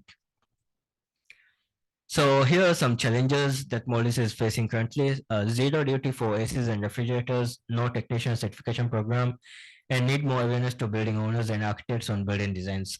For the zero duty, this is mainly to introduce new technologies. So currently there's no duty exemption for, let's say, zero GWP or low GWP equipment and appliances. So as you know, any technology that comes into the market in a newly manner, usually the prices are pretty high, and on top of that, since the duty is levied on all the appliances, usually the new technology is pretty expensive compared to the old technology currently in the existing market. So there's a difficulty in introducing new technology in that regard. And since there's no certification program, the standard of servicing is considered to be low, as currently there are several technicians which are not properly educated or trained.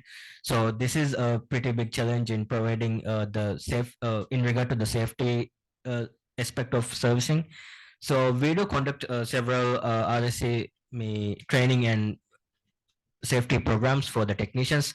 But since, as I have mentioned before, like there's like over 200 islands in Maldives, it has been a bit of a challenge to provide training to all the technicians. So we do believe once the licensing system comes into place, this will help us to overcome this challenge.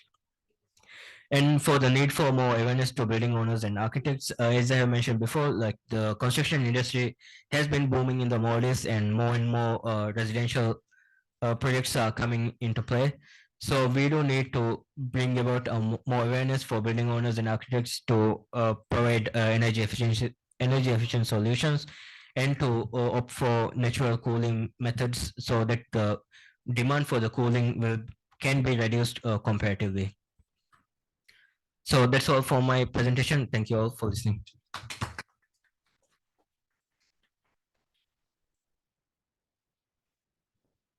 Thank you very much. Very nice presentation, and pretty much advanced actions for especially in regards to the licensing part. But this is, and we look forward to the pilot one as a voluntary, and also the further continuing the mandatory scheme to be introduced in Maldives. Thank you very much. Now, one more presentation before question and answers. We have Mudika from Sri Lanka online. Mudika, can you listen to, can you hear us? Okay, hello, good morning. Good morning. Good morning. Okay, so please start your presentation. You have 10 minutes to introduce the updates of what's happening in Sri Lanka. Right. Thank you very much. My name is Modika Tilakaratna. I'm the Assistant Director of National Ozone Unit, which is attached to the Ministry of Environment. So can you share my presentation?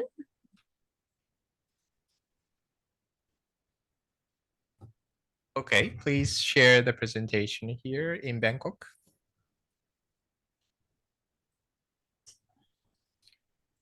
Somebody, can you wait a little? Okay, yeah. Now it's showing up.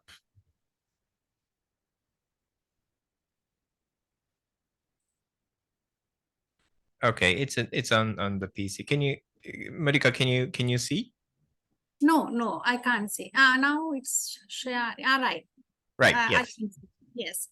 So at the beginning, I have to thank the organizers of this program, that seminar. So thank you very much giving us the opportunity to present our country situation. So here I'm presenting about the updating progress of life cycle management of fluorocarbon and the challenges and opportunities and way forward in Sri Lanka. Next slide, please.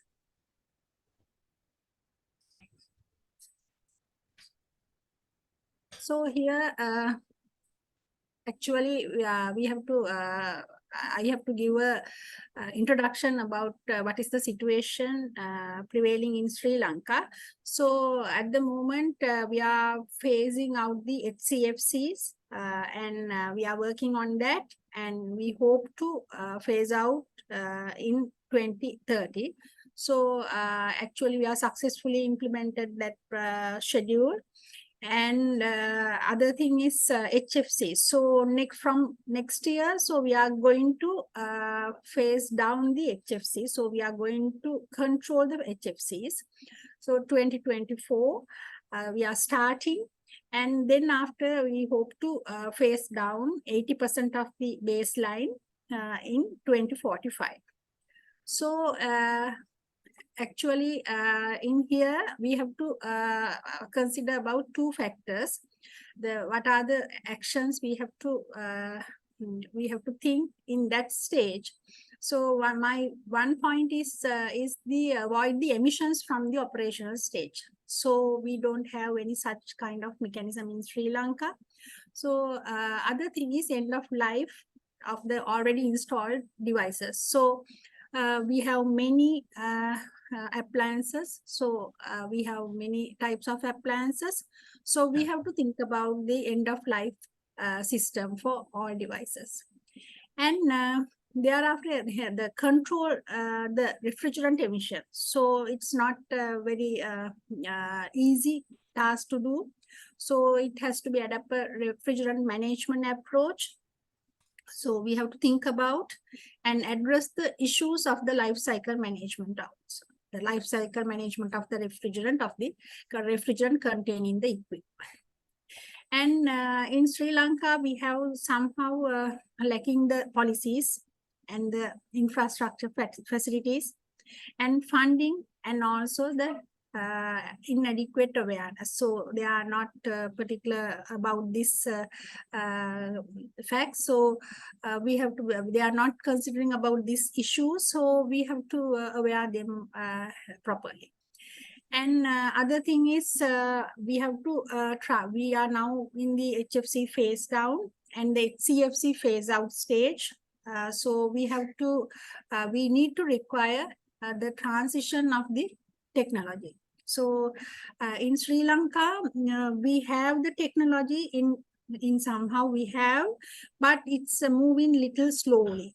So hydrocarbons, it's penetrate the R600A refrigerant is using rapidly, but R290 is not penetrating very much into our market. And other thing is ammonia. Ammonia is the kind actually it's using in some sectors, so it's in a large scale indirect industries, but it's also a little bit slowly penetrating to our industry, and also carbon dioxide. I think very rarely we have that systems. So next slide, please.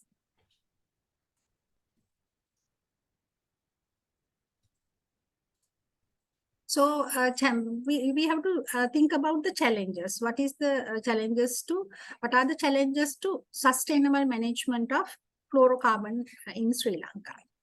And first we have to think about the proper management of refrigerant of Sri Lanka in Sri Lanka. So what are the steps we have to think? So one point is is technically we have to think about, and financially, logistically, informationally, and the legal. So in this case, actually, we discuss our environmental authority people, and we have discussed some policies, what are the regulation to be established within the Sri Lanka.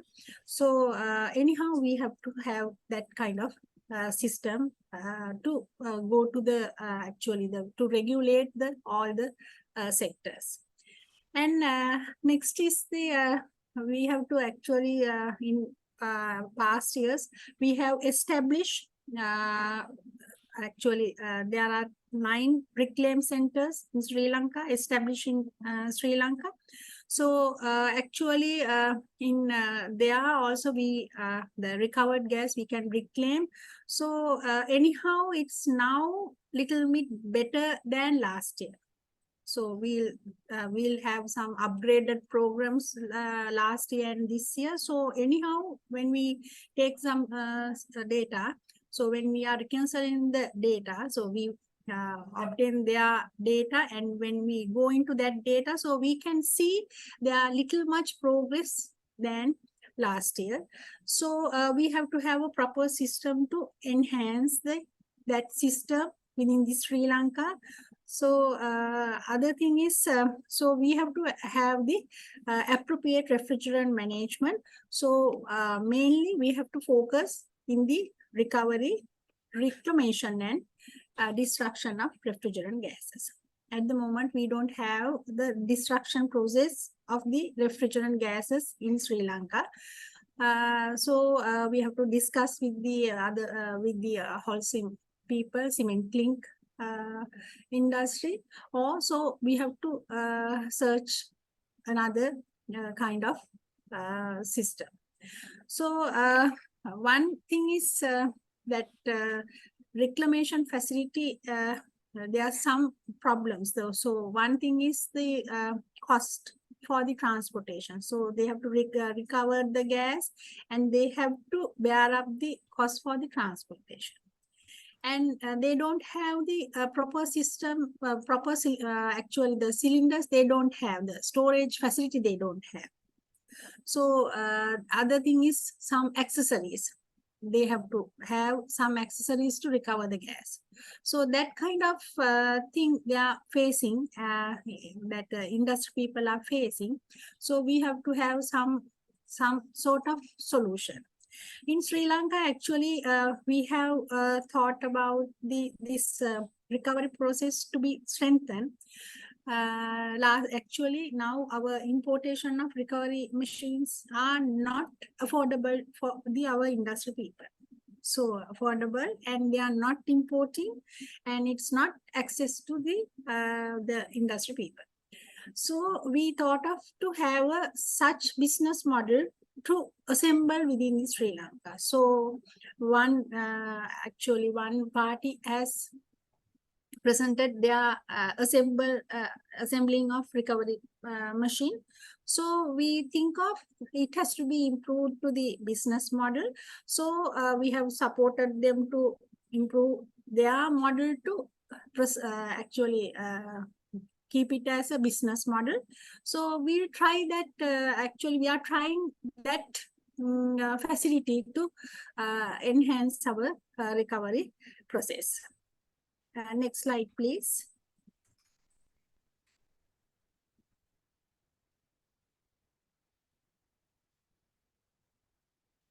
Right.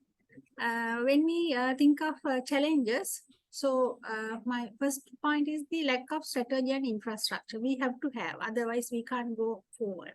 So strategy at the country level, and it should be the country specific, and the emission. So, and how to deal with the emissions occurred by the installation devices. So operational stage we have to think.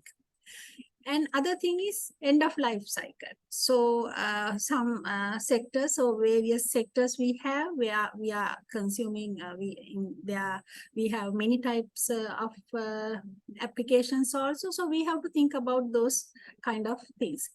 And other thing is when we last year, actually from last year, we are preparing for the KIP preparation. So at that process, we also think about the leakage rate, reduction of leakage rate. So there are also some, we have taken some assumptions. So we should have some mechanism to assess the emission of the leakage. So we don't have such process, and the lack of robust regulation in the enforcement within the we have to have the some regulations, some preventing the refrigerant emissions, and monitoring enforcement mechanism, and some have strict guidelines to handle the refrigerant. So we have to have, otherwise we can't go forward with the proper way. So that kind of system should be within the Sri Lanka. Other thing is the information, the lack of information. So some in industry in Sri Lanka, there are, I think, more than 20,000 technicians working in the rack field in various, they are doing various tasks. So actually, they should have some information about the how to handle the flammable the new refrigerant, and how to do the their work minimizing the emission. So that should be, they have to be should know. So actually in Sri Lanka, the lack of information is there. So we have to have a proper mechanism to enhance their knowledge and their practices in line with the Montreal Protocol obligations. And other thing is we have to consider about the some limited access to the reclamation facility, and they don't know where it is and what is the purpose of reclamation. So it's also the problem in Sri Lanka. So if they know, so they are not, some are not practicing. That's also there. So other thing is the recording. The recording of the recording system. So in Sri Lanka, we import HFCs, I think big amount of HFCs and with the lot of varieties. So there are also, we don't have such records which sectors are using this refrigerant. So in survey, our survey team has met little bit difficult to get the information.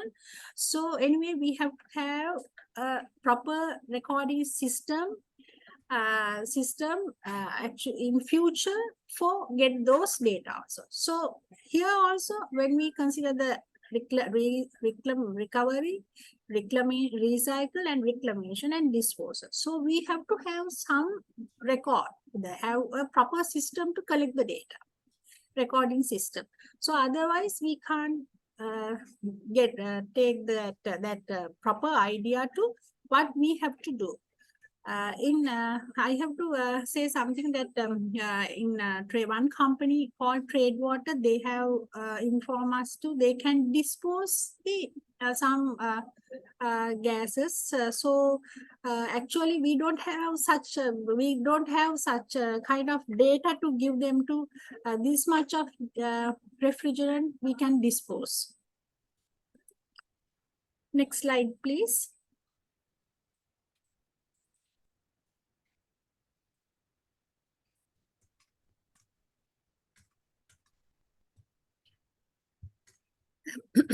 And next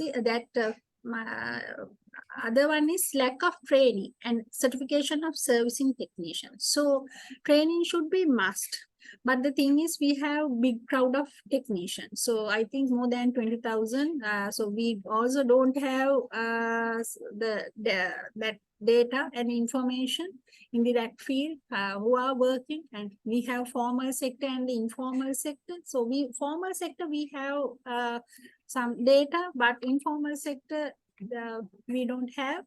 So lack of that training of servicing technician. So we have a need to do that kind of training.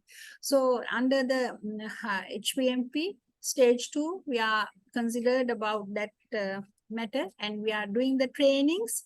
So other thing is certification of servicing technique. So in Sri Lanka, for the informal sector technician, we have the certification system, recognition of prior learning.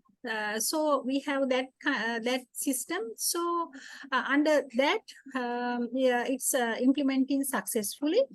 But the thing is, after that, after certification, I think in earlier presentation also they mentioned about the certification and the licensing. So from there onwards, we think about the licensing. So we discuss with our relevant authorities to have some mechanism for the licensing of servicing technicians. So to ensure the effective refrigerant management practices. So we have to have that kind of process in Sri Lanka. And absence of incentives. So actually, it's another problem, but anyhow, we have to consider that also. Some our tools and equipments. It's not earlier I mentioned the recovery machine. It's I think. It's more than 3 times than earlier. Earlier means in 2020, 2021, it's more than 3 times. So it's not affordable and not accessibility. So we have to think about the locally manufactured or locally assembled some tools, kind of that recovery tools. So other than that, we have to use the proper tools also. And it's a big problem for the small workshop, not the large scale workshop. So small workshops. So some workshops, the sole proprietor is there. So under prevailing situation in Sri Lanka, they are a little difficult to do their business also. So they do, they assemble their recovery machine to collect the gases. So I think it should be there, the incentive should be there to have a proper tools and equipment, and the lack of competency. That earlier I mentioned in Sri Lanka, we have formal sector and the informal sector. In Sri Lanka, the informal sector is actually, they have a path to have the certification method, the certification process. They can enter into the certification process while doing the RPL, under the RPL system. So that availability is there, so they can have a qualified technicians, certified technicians, and they have to have the training for that. So actually NOU, National Ozone Unit, is supporting to that program, RPL system, and they before that go for the assessment. So we supported them technically as well. So we have to have some available path for them, and the awareness on the ODSs. So they don't know what are the ODSs, ozone depleting substance, and what are the high GWP refrigerants. So that competency is not there because they are doing the crash course. So that's another problem. Next slide, please.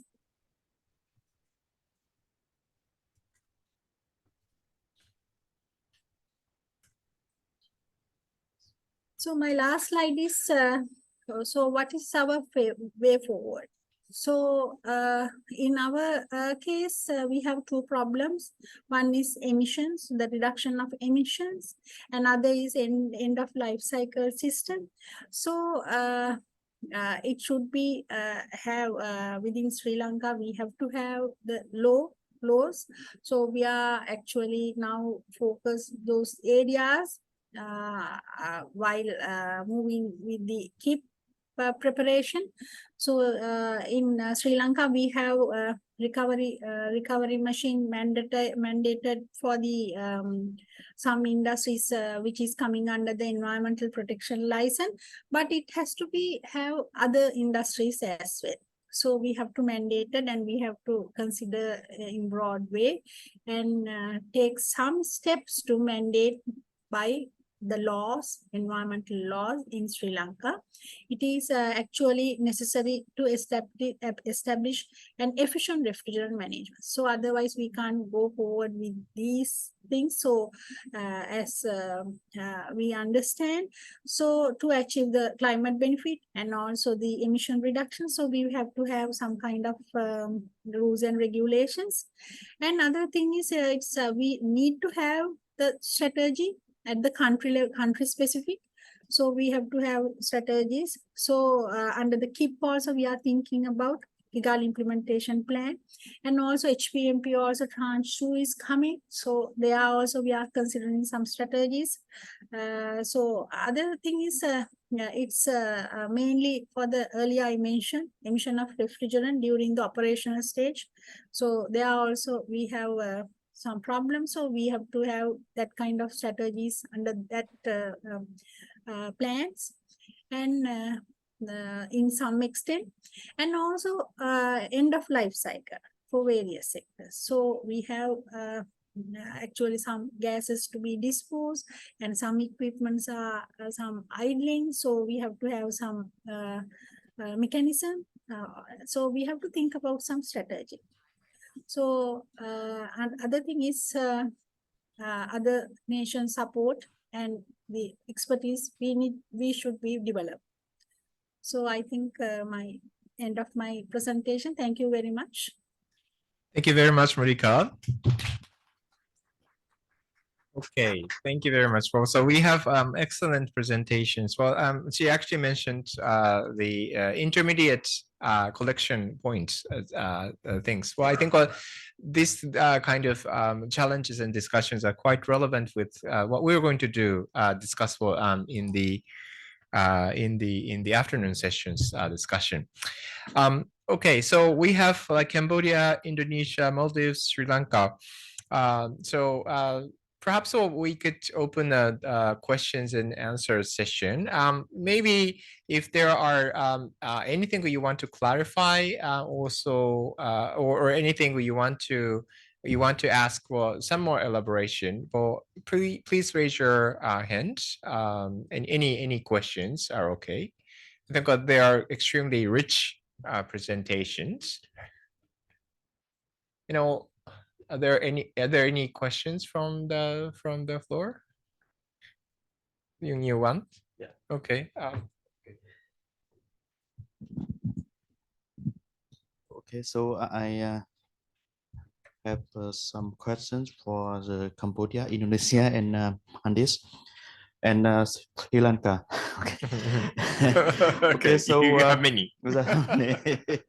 Okay, so for Cambodia, so you have Kigali implementation plan. Yes, it is the same in Vietnam. Okay, so my question is, how to in your country you devise the factor in the refrigeration and air conditioning. So I mean that normally we devise like domestic refrigeration, commercial refrigeration, and for the air conditioning, it is the same. So my question is the first question is for to devise the factor, and the second that's I understand that for the presentation that we have challenge for the HFC in Hansen, in Cambodia, in Indonesia, Maldives, and Sri Lanka, and in Vietnam we have also. Yes. Okay. So therefore, I need to ask from Japan. You have a very powerful experience. So can you share something about the HFC invention? Yeah. Okay. So and for the handips, can you share the experience in the certification and Eisen? Because so for the technician, is training program is very important. Yeah. Okay. So in the Sri Lanka, in your presentation, I don't know how is HFC and HFC consumption in your country. Yeah. Okay. So Okay, so maybe one by one. Well, so Yeah. Mr. Japal, okay, can you respond to the question to maybe? Oh, yeah, yeah. Okay.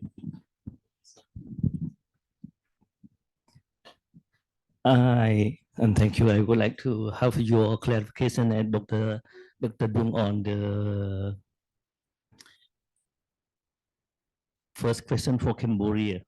You mean that the domestic refrigeration device or what? I'm sorry again. Just because so I know how do you divide like domestic. I need to know how do you manage this like domestic refrigeration, domestic air conditioning, because so HFC and HCFC consumption is for the sub factor. Sub the like yeah this is the factors. It is commercial or domestic. Oh, so that how do you divide like domestic like a household air conditioner and also commercial Yes, air conditioner? and thank you. Maybe I don't know the technical term for what Dr. Dung mentioned about sub-hectare something like that. Subsector, yes. Yes.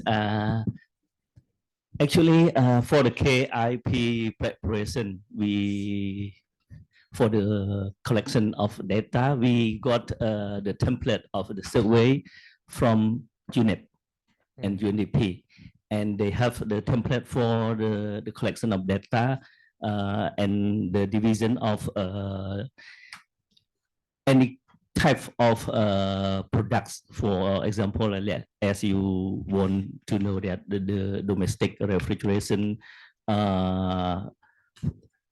commercial, something like that. They have we receive the template, and because the time actually I have the document for showing you that as what our colleague mentioned about the type of from Indonesia, especially for the division of any type of equipment. So it's the same from domestic refrigeration equipment, commercial or chiller or something like that. We got information. So when we brought that template to meet with stakeholders for end user for servicing workshop, that we got information to the questionnaire provided one by one, and then after the collection of all related information, we entered to actually Excel software developed by UNEP. Okay, Then that's a the- database or something. Yeah, that's okay. the kind of database, and then they UNEP experts, as I mentioned in the picture, she help us to calculate the amount of refrigerant from the survey compared to the data imported, the statistic imported. Yes, and then they calculate to emission of to CO2 emission equivalent. Yeah, this is what our process. I think this question one for us, for Cambodia. Thank you very much. I think this is quite important in the context of Vietnam. Vietnam is expecting the registration system, which is going to start next year. Yeah. So that they need to air conditioners, refrigerants users will need to register, but the threshold of the users it's actually decided by the law. So that now they're thinking like how they are going to start this kind of like a registration system. It's very interesting. Yeah, thank you very much for Yeah, okay. thank you. Okay, and the second question is relevant with the inventory, you mean? Okay, so Professor Etano, I think you're handling a very gigantic I mean, Indonesia is a very gigantic country. Different islands, huge populations, and a huge amount of huge demand of cooling. Yes, please. Yeah, thank you very much. Because of in my previous presentation, I've already mentioned that is Indonesia does not produce refrigerant. So there are type of refrigerant, synthetic or natural. But now we use both. And for the synthetic, we import most of this refrigerant, even for the natural, we import from abroad so that we find the data from bulk import as well as for import equipment with this already charged with the refrigerant.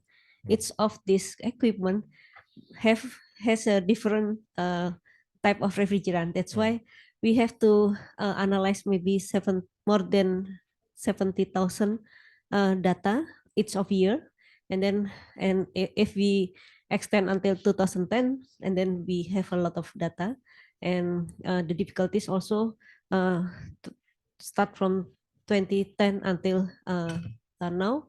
We have a different harmonization for a number of what they call this is number of type of this HFC. Yeah, but because of we are talking also about inventory under UNFCCC, under IPCC as 2006 and refinement.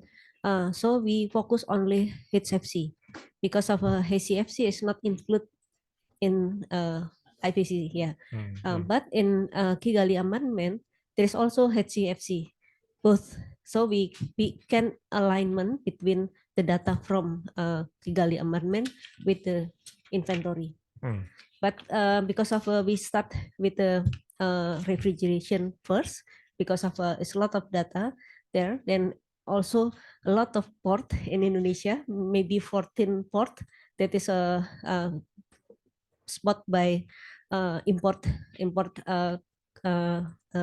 office, custom office. So we have to collect all these 14 ports, and from where we have to import. For example, the mostly is from Shanghai, the port Shanghai, but we do not know this is but it's not means it produced by China because of only the port from Shanghai. Yeah. But we have to check each of this equipment, and because of we have to know the content. But with the discussion with the some of industry, we have already collect this one through Kigali Amendment, and then now we will discuss again with all this importer and also all the company. For the bulk, it's easy because of a type of the HCFC is already, and then we just use it the bulk and type of the HCFC, and then we can calculate the GHG emission directly. Because of even we import now, but the leakage is maybe 15 years. That's why I need suggestion for maybe Japan is already experienced how long that we have to prepare the data, because of inventory is not the same like mitigation or Kigali Amendment. Kigali Amendment only talking about how much the replacement and then multiply by emission factor. But for inventory, we have to know which one is already in the equipment, and then how long the equipment is already there. And because of not, for example, at home, I have air conditioning maybe more than 10 years, but difficult to identify what kind of the HCFC, except if I go to a company that replace or recharge. Yeah, this is the difficulties. That's why we have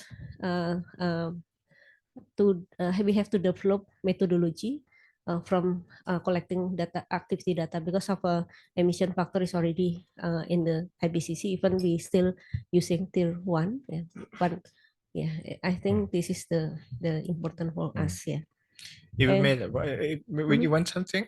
Okay. For the You want to Kigali, add something? Because okay. Oh, okay. Your colleague, yeah. Thank you. Hello, my name is Ditsi. I'm from the National Ozone Unit of Indonesia.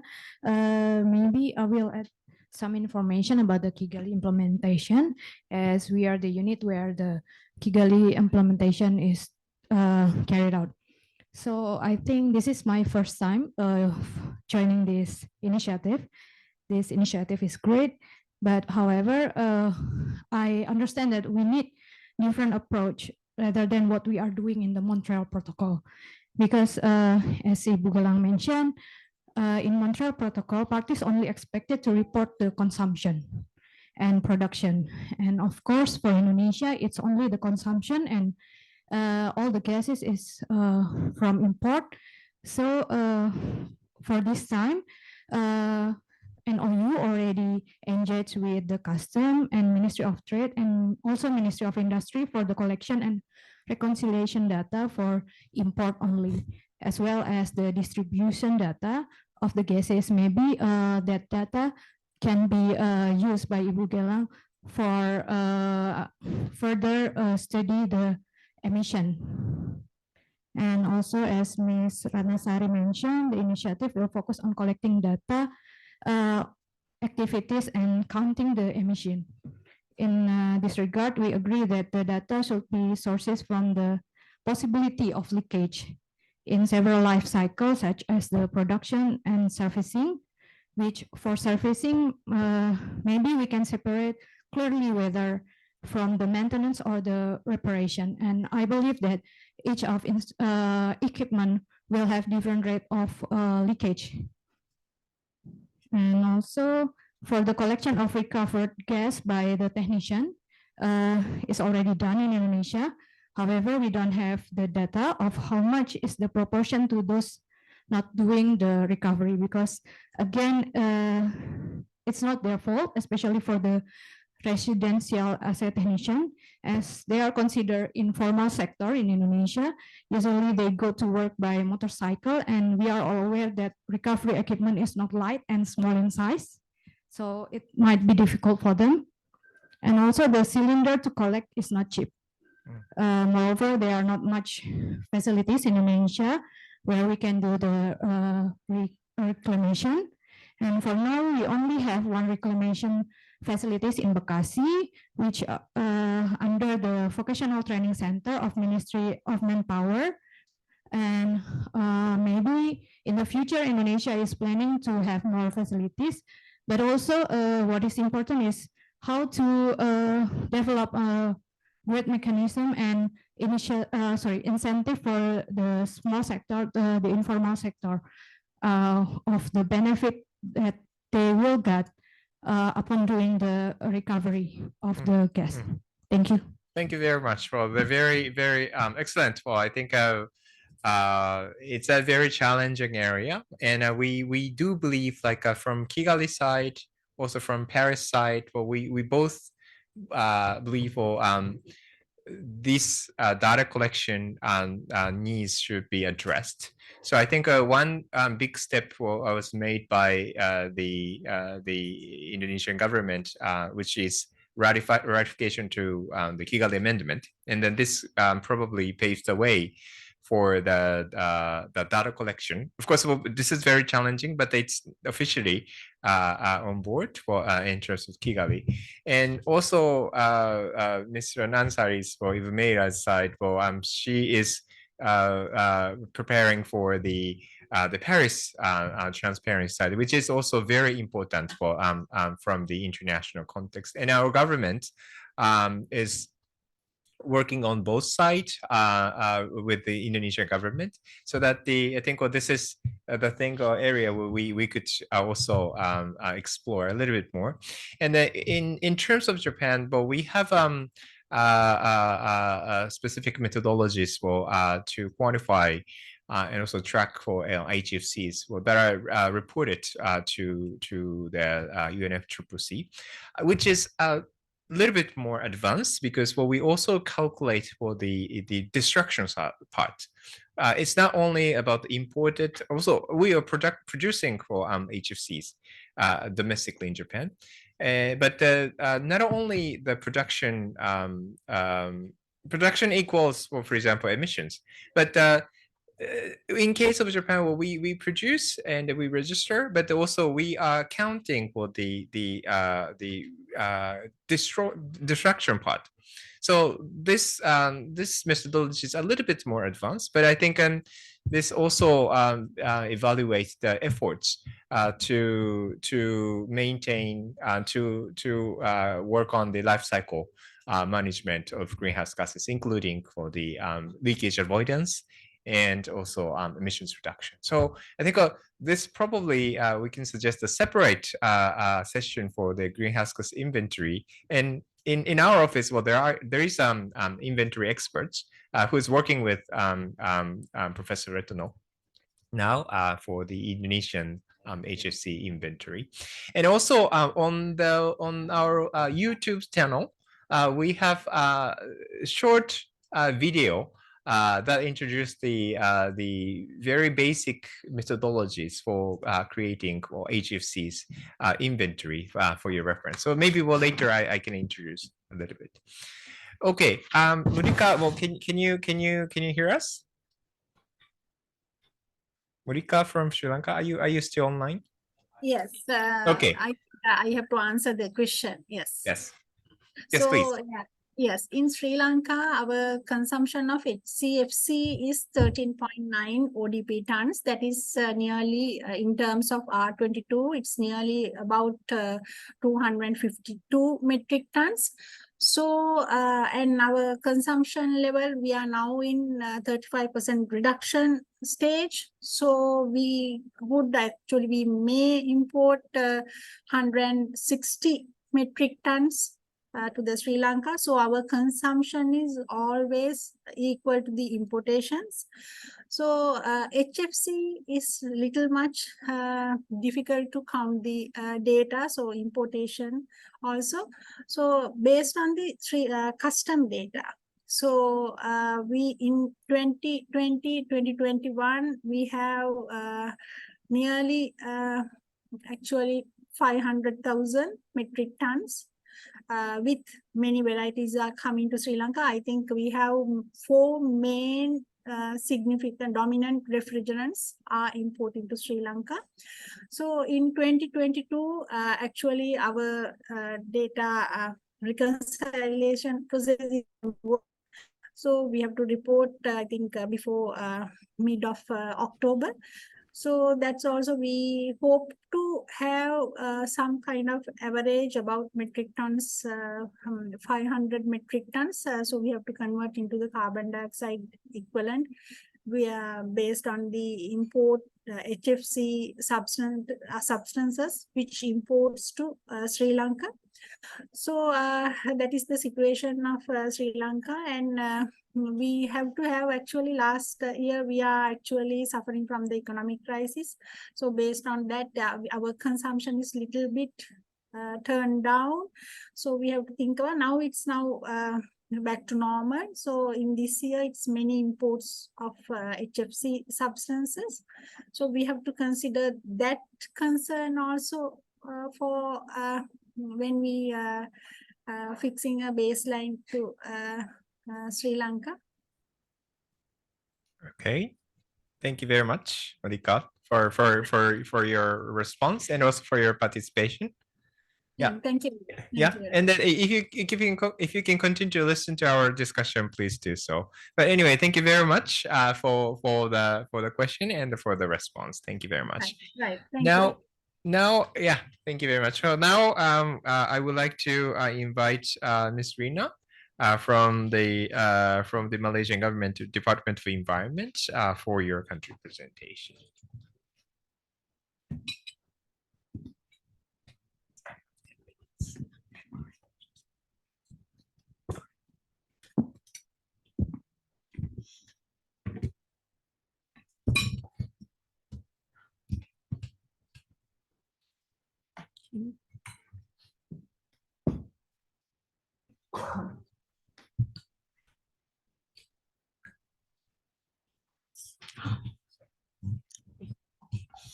Good morning, everyone.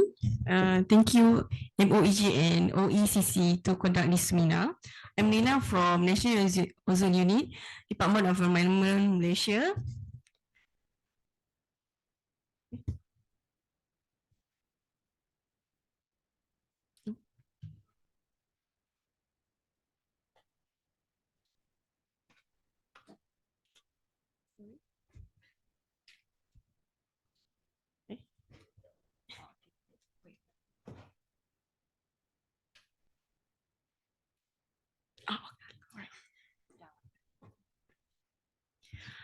Okay, basically I will explain about CFC, Helon, and CTC phase out first. We start at the phase out start at 1st January, July 1919, and it's based on the consumption was freeze based on the baseline of the average consumption of year 1995 and 1997. Then reduction 50% on 2005, 85% 2007, and 100% reduction in 2010. So no importation of CFC, Helon, and CTC from 1st January of 2010. So HCFC phase out start 2015 with reduction 10%, then 35% in 2020, 67.5 reduction in 2025, and 97.5 reduction in 2030. And this is strictly for servicing only. Total phase out by 2040. This is Malaysia Control Consumption Through phase out management plan, and there is the graph for our reduced consumption of FCC in Malaysia until 2022. Kigali Amendment. Basically, Malaysia has ratified the Kigali Amendment on 21st October 2020. Malaysia in Article 5, Group 1, country. HFC consumption will be freeze at baseline on 1st January 2024. Malaysia recognize the importance to phase down HFC and is the preparation on the phase down strategies. Okay, to understand, to implement the Kigali Amendment,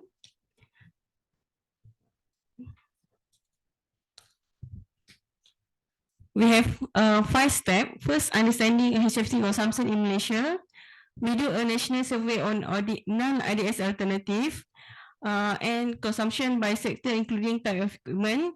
This is done from 2019 until 2020. Then we develop a future consumption scenario. We do a baseline projection. business as usual scenario, face down scenario, and cost benefit analysis. Next is consideration of technical option and timelines. Early phase out for HFC with low GWP alternative, phase out of high GWP HFC, consideration of application of HFC with no alternative, and servicing sector. Stakeholder input and support. From time to time, we engage with the stakeholder, to get the input, and strategy we review from time to time according to the actual situation. Okay. For avoidance of leakage, enhanced certificate service technician program CSTV with more comprehensive guideline and a standard of on installation, maintenance, inspection, repair, leak prevention, and filling and recovery. Enhance the cooperation activities with other government agencies such as Ministry of Human Resource, Ministry of Education, private sector NGO such MACRA, etc. With the help of Ministry of Education, we conduct training with the vocational college since last year. We have 7 vocational college to do a CSTP program. Then we enhance the certification of service technician program system and registration of Trust Training Center, ATC. The enhanced awareness program and activities for the compliance of obligation under the Environmental Quality Refrigerant Management Regulation 2020. Basically, we have awareness program every year, such as World Ozone Day. Next week, we have a World Ozone Day in Malaysia. And next month, we have a training for custom officer and DOE officer. Last month, we also have a training for DOE officer how to maintain inspection, repair, leak prevention for reduce the leakage. Okay, enhance recycling, reclamation, destruction, and use of refrigerant. Enhance the cooperation with the current company that conducted recycle, reclaim, and destruction activities of HCFC and HFC. Identify solution and method to make 3R in more cost efficient in Malaysia. Basically, when we're dealing with a reclaim center, many of them complain about higher cost to do a reclaim and recycle, and they don't have much support from the local to provide the reclaim, to provide the gas. Okay, this is challenge in Malaysia.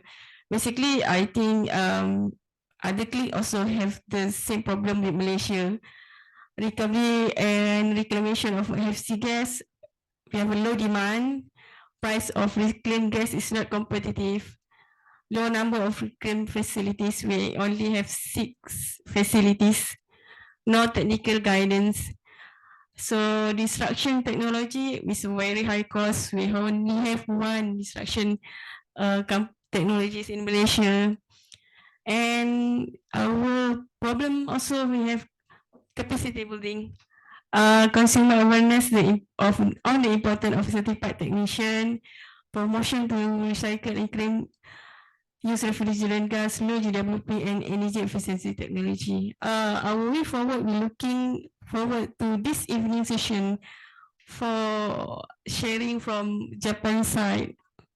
So since we have Helen, and we're looking forward to reclaim Helen and the other guys. Okay, that's all from Malaysia. Thank you.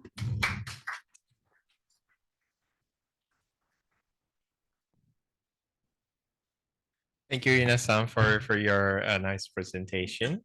The next presentation is from Mr. Storch from Mongolia. Mr. Storch, please.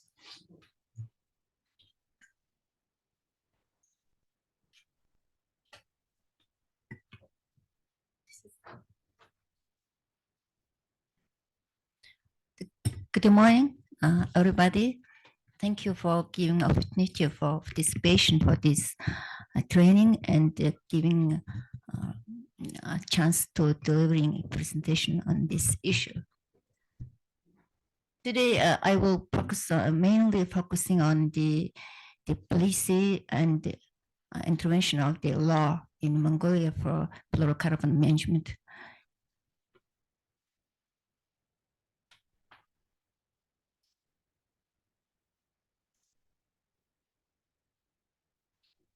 Of course, first of all, the Mongolia is party of the Monreal Protocol, so it is ratified in 1996. Was of Vienna Convention and Monreal Protocol and its amendment. Later in 2022, January, State Great Hall of Mongolia ratified Kigali Amendment, and that fluorocarbon HFCs listed the controlled substance under the Monreal Protocol. And should mention the amendment of the relevant laws before joining, before ratification of Kigali Amendment in 2019. We conducted the country assessment report under the enabling activity project funded from multilateral fund. And there was some findings identified. Then we developed several, including the 6 law amendment prepared and submitted for Great Hall Parliament. So the law of Mongolia also, it's mentioned that the central government administration will have control over setting limits and gradually reducing the ozone depleting substance and its alternatives with high global warming potential. What is the terminology of the high global warming potential? Alternative with the high alternatives with high global warming potential is the HFC, the control under the Kigali Amendment. So it's the enabling for controlling and other standard and all other policy will be implementing and control its the relevance of the legal framework. The law of special permission for the operation of economic entities changed into the law on permission by the revision of the 22. Also, the law of environmental impact assessment also amended, and also the environmental protection law. There is the main change of the law of environmental impact assessment is if there is a big building and industrial building using a refrigeration system, it must be used alternatives to ODS. It's mentioned and it's highlighted here. Also, the law of construction and law on state stamp of Mongolia amended in 2023. Also, it said the issue license of the state stamp is reduced to the ODS and alternatives, and also the containing ODS and alternative equipment. Mongolia introduced the licensing system for ODS in 2000. Then it was then the first basic regulation was the government resolution in 1999. So later, under the implementation of the HPMP project, the regulation was updated in 2018. That included ODS and ODS alternative list and harmonized with the other regulation in the country level national law. As for the policy and institutional aspect, it is regulated ad law of Article 25 is regulated the ODS quarter and the issue license. For example, the article of 20 and point 2 of the article law of Mongolia defines the annual quantity of the ozone depleting substance, their alternatives, and equipment containing them to be imported, and issue license for import, trade, and use of this substance and equipment, and grant the license to individual business entities, organizations, license for import of ODS and other alternatives and equipment containing them are issued, signed by the State Secretary of Ministry of Environment and Director of National Ozone Authority. Also, according to the regulation of 2018 resolution, importers are required to declare goods through custom brokers and make custom declaration online while providing permit and other relevant documents to the custom office.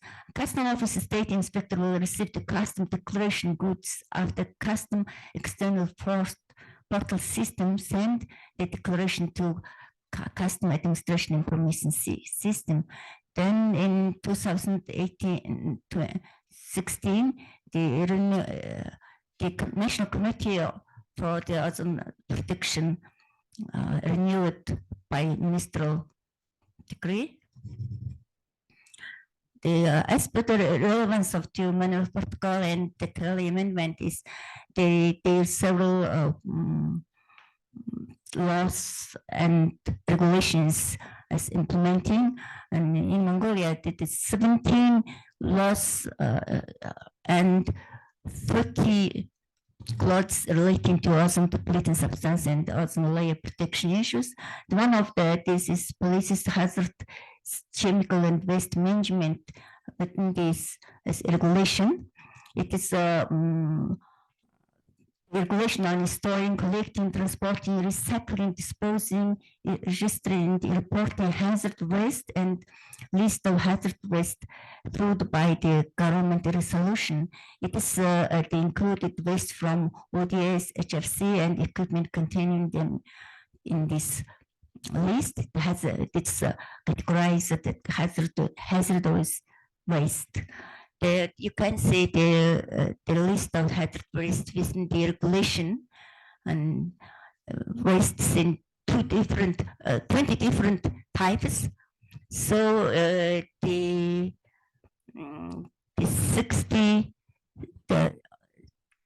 other waste is included the waste equipment containing fluorocarbons and HFCs and HCFCs. Also, the policies on hazardous chemical and waste management, it's regulated the coded list of wastes that result from source and their categorization. It is waste from ODS, HFC, and equipment containing them also included in the list. Also, Mongolia is banned several HFC, CRC is banning of that ODS is approved by government resolution. The list of HFC and Harvard was first approved by government solution in 2007.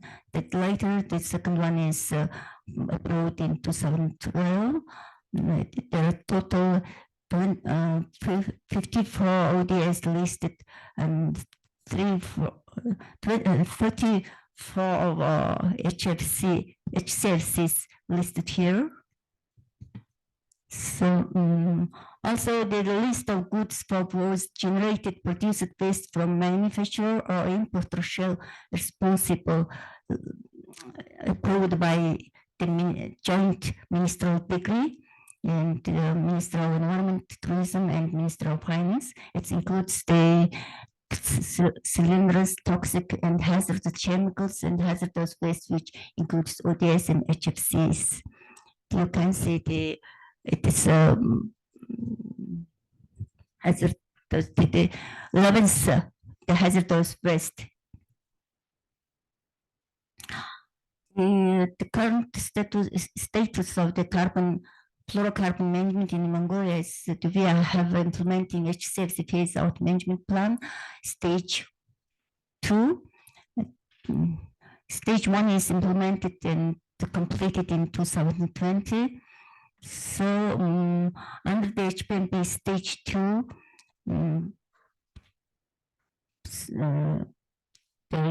Mongolia aims to make total phase out of HCFC by 2020 and 30 from the baseline. As for HCFC, Mongolia has ratified Kigali Amendment, and Mongolia is committed to raising the consumption of HFC its baseline level starting from 2024 and phase down HFC consumption 80% by 2047. Then now, currently, the professional Kigali HFC implementation plan in Mongolia is ongoing. We have signed a small scale funding preparation project with the United Nations Environment Program. It will be implemented from June of 2023 and until December of 2025. Then there is some HCFC consumption in Mongolia during the certain years. The actual HCFC 22 import statistics, just the green blue line. It's they reduced the import due to the pandemic 2022. Of course, the Mongolia is not producing country, so the import is consumption of the country. Under the implementation of the HPMP, we adopted several standard. The regional and international standards. For example, the European standard of refrigeration system and heat pump competence personnel, also the refrigerant designation and safety classification ISO standards. In order to comply with the proper maintenance and servicing of HCFC, it's very crucial for the set of the standard. So it be prepared and translated and adapted to the national level. During the implementation, we noticed that we experienced that learned experience. Lessons learned was how to maintaining the refrigeration technicians to ODS, this leakage and release in the atmosphere. So we aiming to introduce official certification system. Then we introduced the recognition of federal learning scheme for refrigeration and air conditioning service and technicians. So the Mongolia is a low volume consuming country of the HCFC and HFCs, that it's very crucial for the well-trained technicians under this implementation of the mineral protocol. So the RAC citizen sector plays major roles in this context. So the workforce and, for example, the RAC technicians must be skilled and well-trained. And so we have a pilot RPO conducted 4 times, then over 60 RAC technicians received competency certificate. It can be used in the international level with the barcode. And you can see there is an HFC and HFC alternatives used in various sectors in Mongolia. The phasing out HCFC, the HFC consumption is increasing in almost every article by country, I think. So that Mongolia is the same aspects identified. It's expected the low global warming technology will gradually replace use of high global warming HFC due to the Kigali Amendment. Most of the non-HFC technologies have operational issues related to flammability, toxicity, high pressure. They requires the RAC technicians to be well trained and qualified to handle which refrigerants in the safe manner. Also, the ensuring the environmental safeguards. The policies, regulations, and capacity building activities need to be developed to overcome these technical challenges. It's identified during the country assessment report in 2019. In commercial refrigeration sector using HFC 134A, 404A. The non-HFC is also identified in carbon dioxide and also some ethane, R170, for example. How about the technological aspect is Mongolia does not producing any ODS and their alternative including HFC alternatives, and also does not manufacture any equipment containing them. The country relies fully on the imports of the ODS and their alternatives. There is mostly imported from China, while most of the equipments imported from China, Japan, Russia, Germany, and South Korea. Mongolia does not export any ODS and the alternatives, including any equipment based on them. Mongolia has been using HFC-based technology and alternatives technology to this in the refrigeration and air conditioning sector. In the past decade, more than 95% of the ODS alternatives imported to Mongolia high global warming potential HFC refrigerants. The figure below illustrated the main refrigerant imported to the country from 2015-2018. The share of the high global warming potential HFC, particularly HFC 134A and R410A has increased sufficiently. Also, you can see the important consumption of the commercial refrigeration equipment by substances from 2012 to 2020. This, the green line is R134A. The yellow line is R404A. It's every year it's increasing from previous years. Also, the next one is the industrial refrigeration equipment by substances. Also, the mentioned to refrigerant is increasing. Okay. Sorry.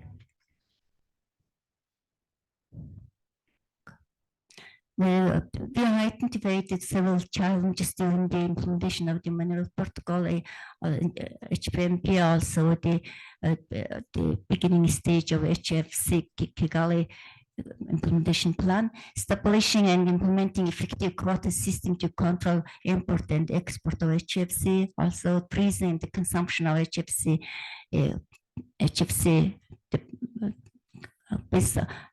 identifying the baseline and base down of HFC, the reporting, create HFC consumption data annually for Article 12 of the Montreal Protocol, the ban of the HFC-based drug equipment, and also HFC-based foam manufacturing lines, the shift to low global warming potential and non-HFC training of these technicians for playing refrigerant and certification of technicians for RAC servicing sector, lack of knowledge and awareness of RAC technicians for refrigerant recovery and recycling, lack of capacity of recovery machines and accessory tools, and the highest price of the recovery machine and RAC tools.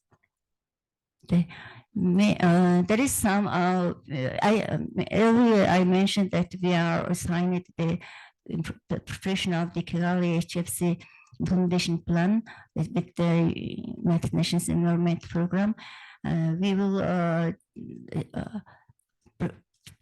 now the collection of data is started from July, and it's the ongoing.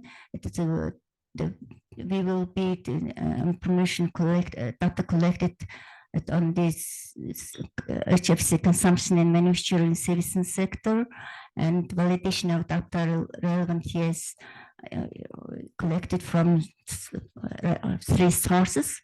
Then also the HFC sector consumption information analysis of type of equipment used in HFC, new information about this regulation, other information needed. It will be implemented given time. Thank you for attention.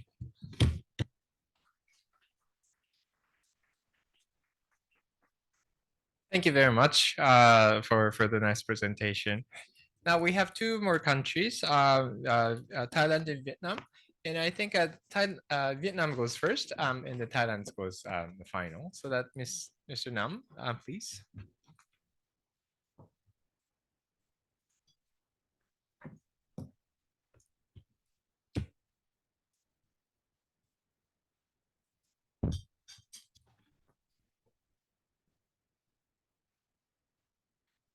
So thank you, Mr. Kato. So good morning, everyone. I'm Nam from Department of Climate Change Ministry, Natural Resources and Environment of Vietnam. And first of all, I would like to thank you to MOEJ for holding this informative meeting. And also, I would like to express my gratitude to Mr. Kato-san and his team for a wonderful and considerate arrangement. And today my presentation is about overview of F-gas life cycle management in Vietnam. So my presentation divides into 2 parts: legal documents and current challenges and action forwards. So to start with legal documents. This is the diagrams of Montreal Protocol implementation in Vietnam. To begin with, in 1994, Vietnam ratified the Vienna Convention and Montreal Protocol on substances that deplete the ozone layer. And after that, 2010, we phased out completely CFC, halon, and CTC. In 2012, we launched HVN31 to support from manufacturing enterprises to fade out pure HFC 141B. So we launched HVNC2 in 2018, and it will end in this year. To support enterprises on technology transformation to phase down ozone depleting substances. And I would like to give you some outcomes of this project, like eliminating 1,000 tons of HCFC 22, completely eliminate HCFC 141B, planted polio. And another one is training for more than 3,000 servicing technicians. apart from that, 2019, Vietnam ratified the Kigali Amendment. So basically, we will heading to the freezing stage next year. According to the roadmap, so we will completely ending the import of HCFC and phase down 80% of HFC consumption by 2045. So this is the law documents, like legal documents after ratifying the international treaty. So we just integrate it in our legal documents. The first one is law on environmental protection, dated in 2020, includes one article about ozone layer protection. And under that, we have two decree number 06 on greenhouse gas emission reduction and ozone layer protection, and decree 45 on sanctioning of administrative violation in environmental protection. And under that, we have circular number 1, includes the list of controlled substances and ODS, and equipment containing ODS and HFC. So to be specific, we have like Article 28, mention alone collection, reuse, recycling, and destruction of controlled substances. And the application of organization is the organization on equipment containing controlled substances, like manufacturer, importer, and organizations that possess equipment, I mean huge equipment with the large cooling capacity. And the next is the principle that they need to collect. I mean, collection is compulsory when they are I mean refrigerant are no longer used in the equipment or products from next year, the 1st January next year. We also encourage them to recycle and reduce the controlled substances, and the destruction activity is required if they cannot recycle or reduce. And for the report, they need to report annually on the usage of controlled substances before 15th January each year. So actually right now we have like the portal system for all importer or organizers who possess equipment. So it's super convenient.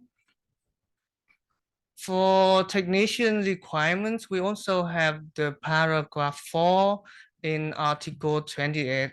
It says the technicians must have suitable diplomas, or they need certificates from TVET Molisa. It's just like the short training course and focus on collection and disposal of controlled substances. And under that, we have Article 17, circular number 1. It's just like elaboration of the paragraph. And they mention about technician in the channel installing. It's just like more specific. And we just mention and list out like 8 major right here. And to control the compliance of the organizations or entities, I guess. So we have like the decree number 45, the sanction for offenses against regulation on ozone layer protection. As you can see, the item B and C is focused on the fine for they don't have the process of collection and transport or storage. Or just don't have the proper equipment for collection and transport or storage of controlled substances. So this slide, Dr. Dung just presented this in his presentation, so I'm not gonna repeat again. But at the request, I will give you some more information about HPNV3 and keep on. So for the first part, HPNV3, the target is to support Vietnam to eliminate consumption of HEFC in servicing sector. And some of major activities, strengthening capacity and provide necessary equipment for training facility.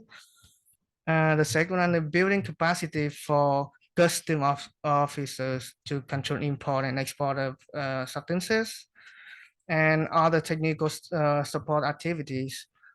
For the KIP one, target is for Vietnam to comply with the obligation to keep consumption at the baseline level by 2024 and phase down gradually 10% of the baseline consumption by 2029.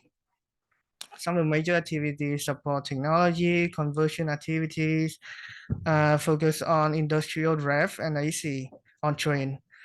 Strengthening capacity and provide equipment for training facility as well.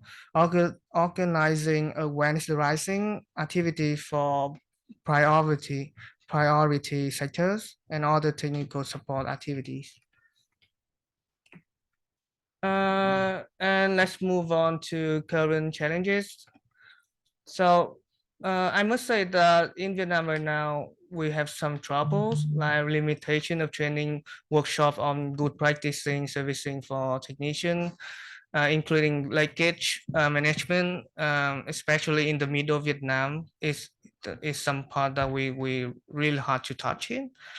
The next one is lacking of life cycle tracking system of control substances, and also establishing the information and database for F-gas life cycle management, lacking of technical regulation and standards on good practices of servicing and management after end of life HFC container equipment. And the last one is lacking infrastructure for recycling and disposal, ODS and HFCs.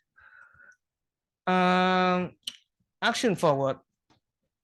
We believe that we should implement some like international coordination for developing the plan to invest in and encourage infrastructures for recycling and disposal of ODS and HFC. Also, we would like to coordinate with international organizations to hold experience exchanging workshops among countries.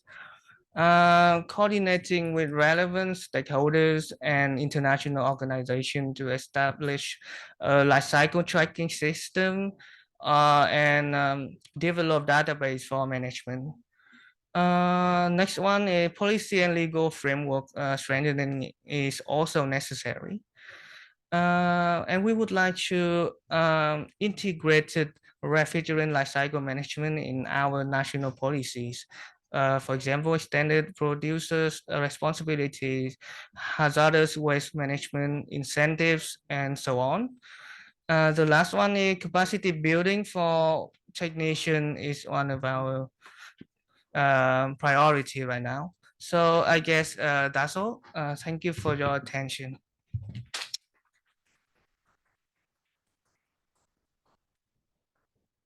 Fantastic. Thank you very much, Mr. Nam. Now we're going to have a final presenter from Thailand, Ms. Oranet.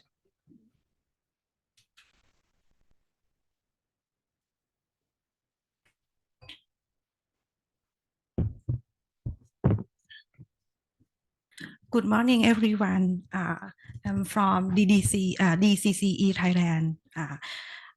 Today, I topic progress Thailand climate change policy and implementation.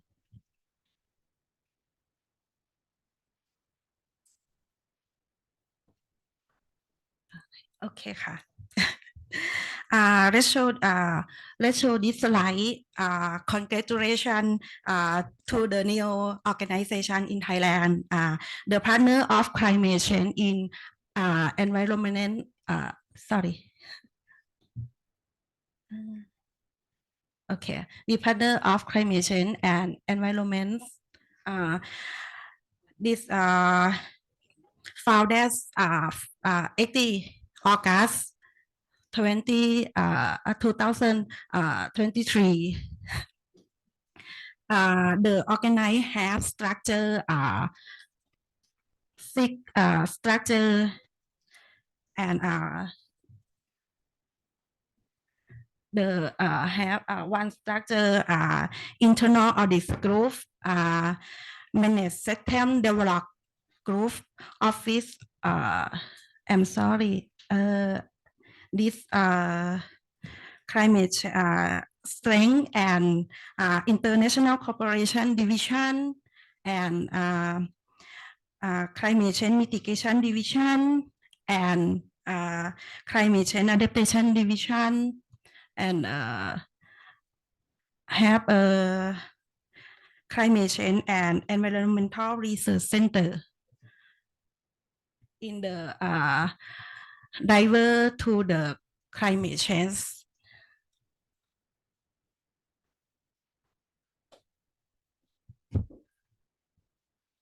This slide pilot to COP26 in 2021. Thailand submit in carbon neutrality by 2025 targets. Thailand second NDC and revise long LTS.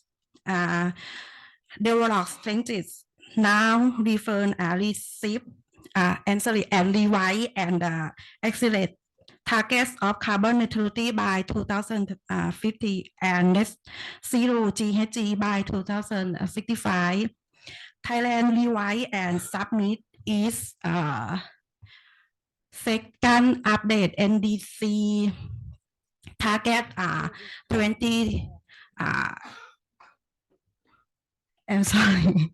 Thailand revise and submit its second update NDC and LTS in November 2022 with result in strength targets.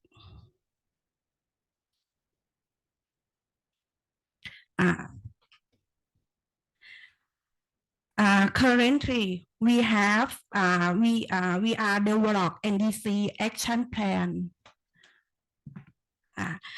Develop NDC action plan for 4 sector office of IPPU, energy and transport, and waste, and as on agriculture in the action plan to support target NDC.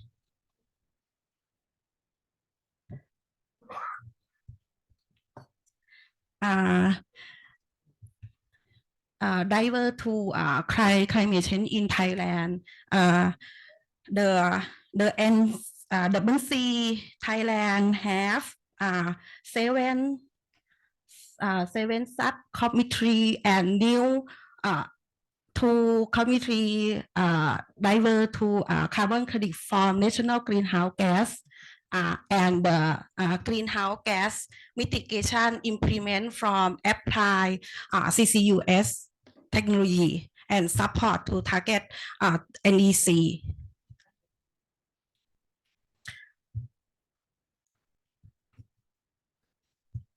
In order to achieve the ambition target, Thailand has monetized continue domestic implementation.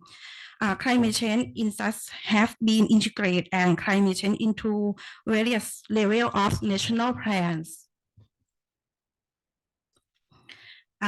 We have integrated the climate change agenda into developed policy, strategies, and plan across sector and at all levels. Normally, the 20-year national strategies, national reform plans, and the 15 national economic social development plan, have 3 plans level 2 and develop to have a climate change master plan, divert to the adaptation, mitigation, and can build climate change. Under the climate change have Thailand NDC sectoral action plan update to update targets.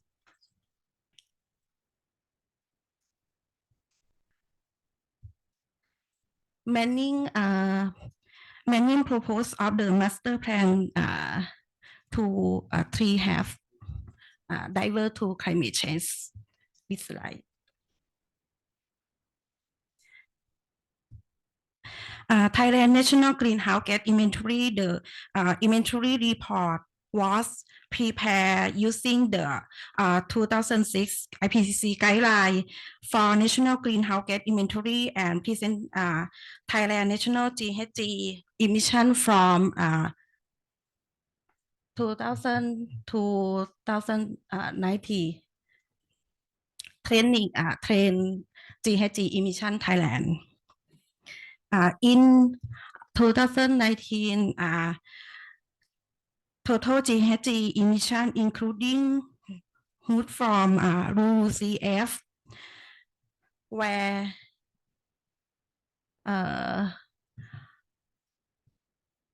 372 million ton CO2. Have IPPU Thailand GHG emission 38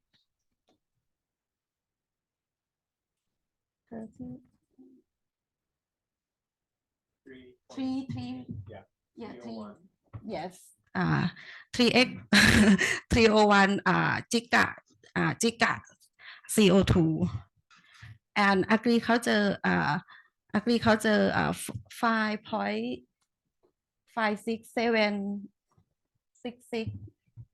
giga CO2 and waste 16.876 giga CO2.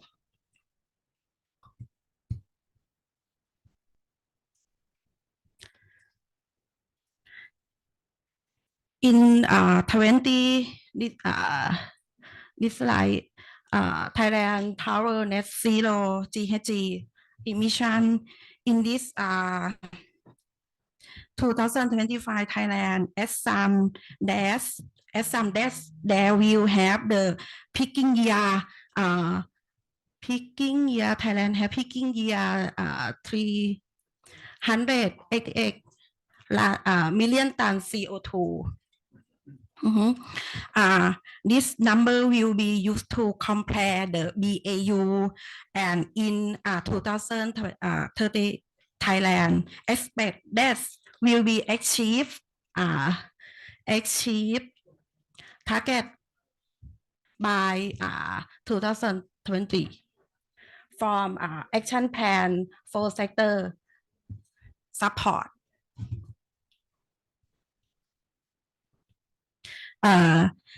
The action plan in the IPPU has targets reduce the GHG emission following the NDC roadmap within IPPU action plan. This is alternative measure. This like Thailand and sorry.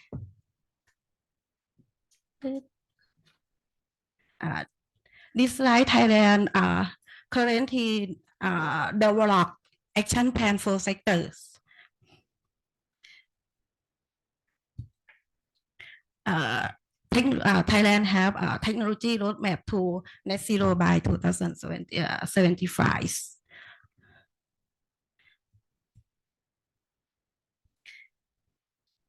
Challenge Tower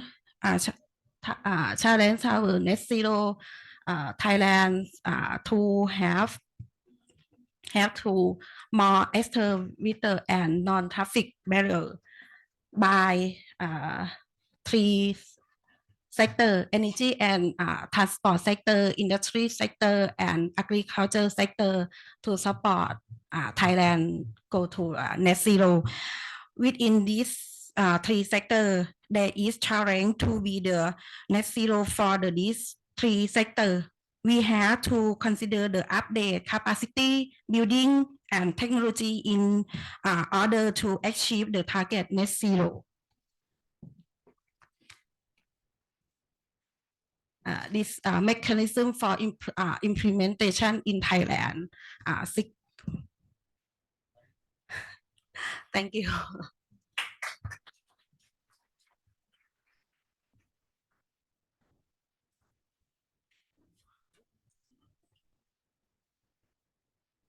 Thank you very much.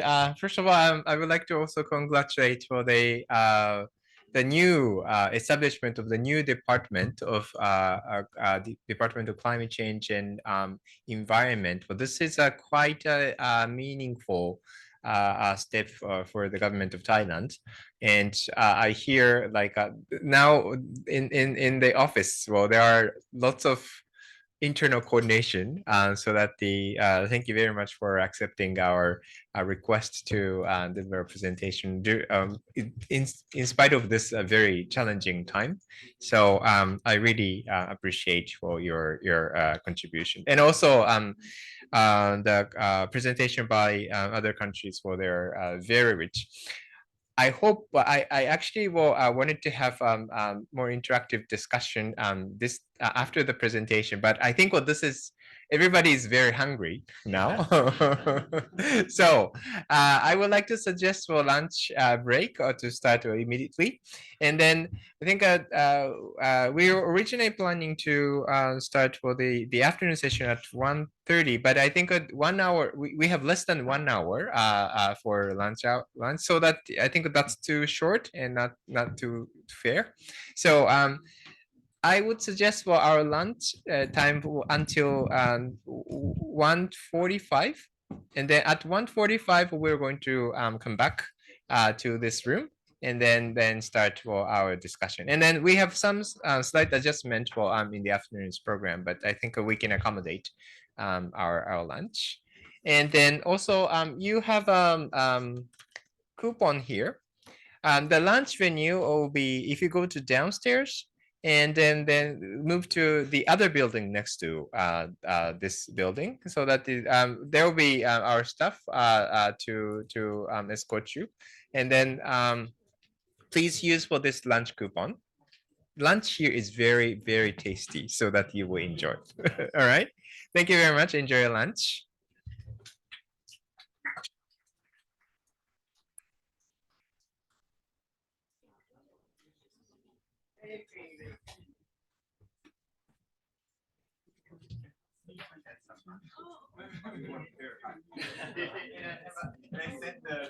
Take your picture too.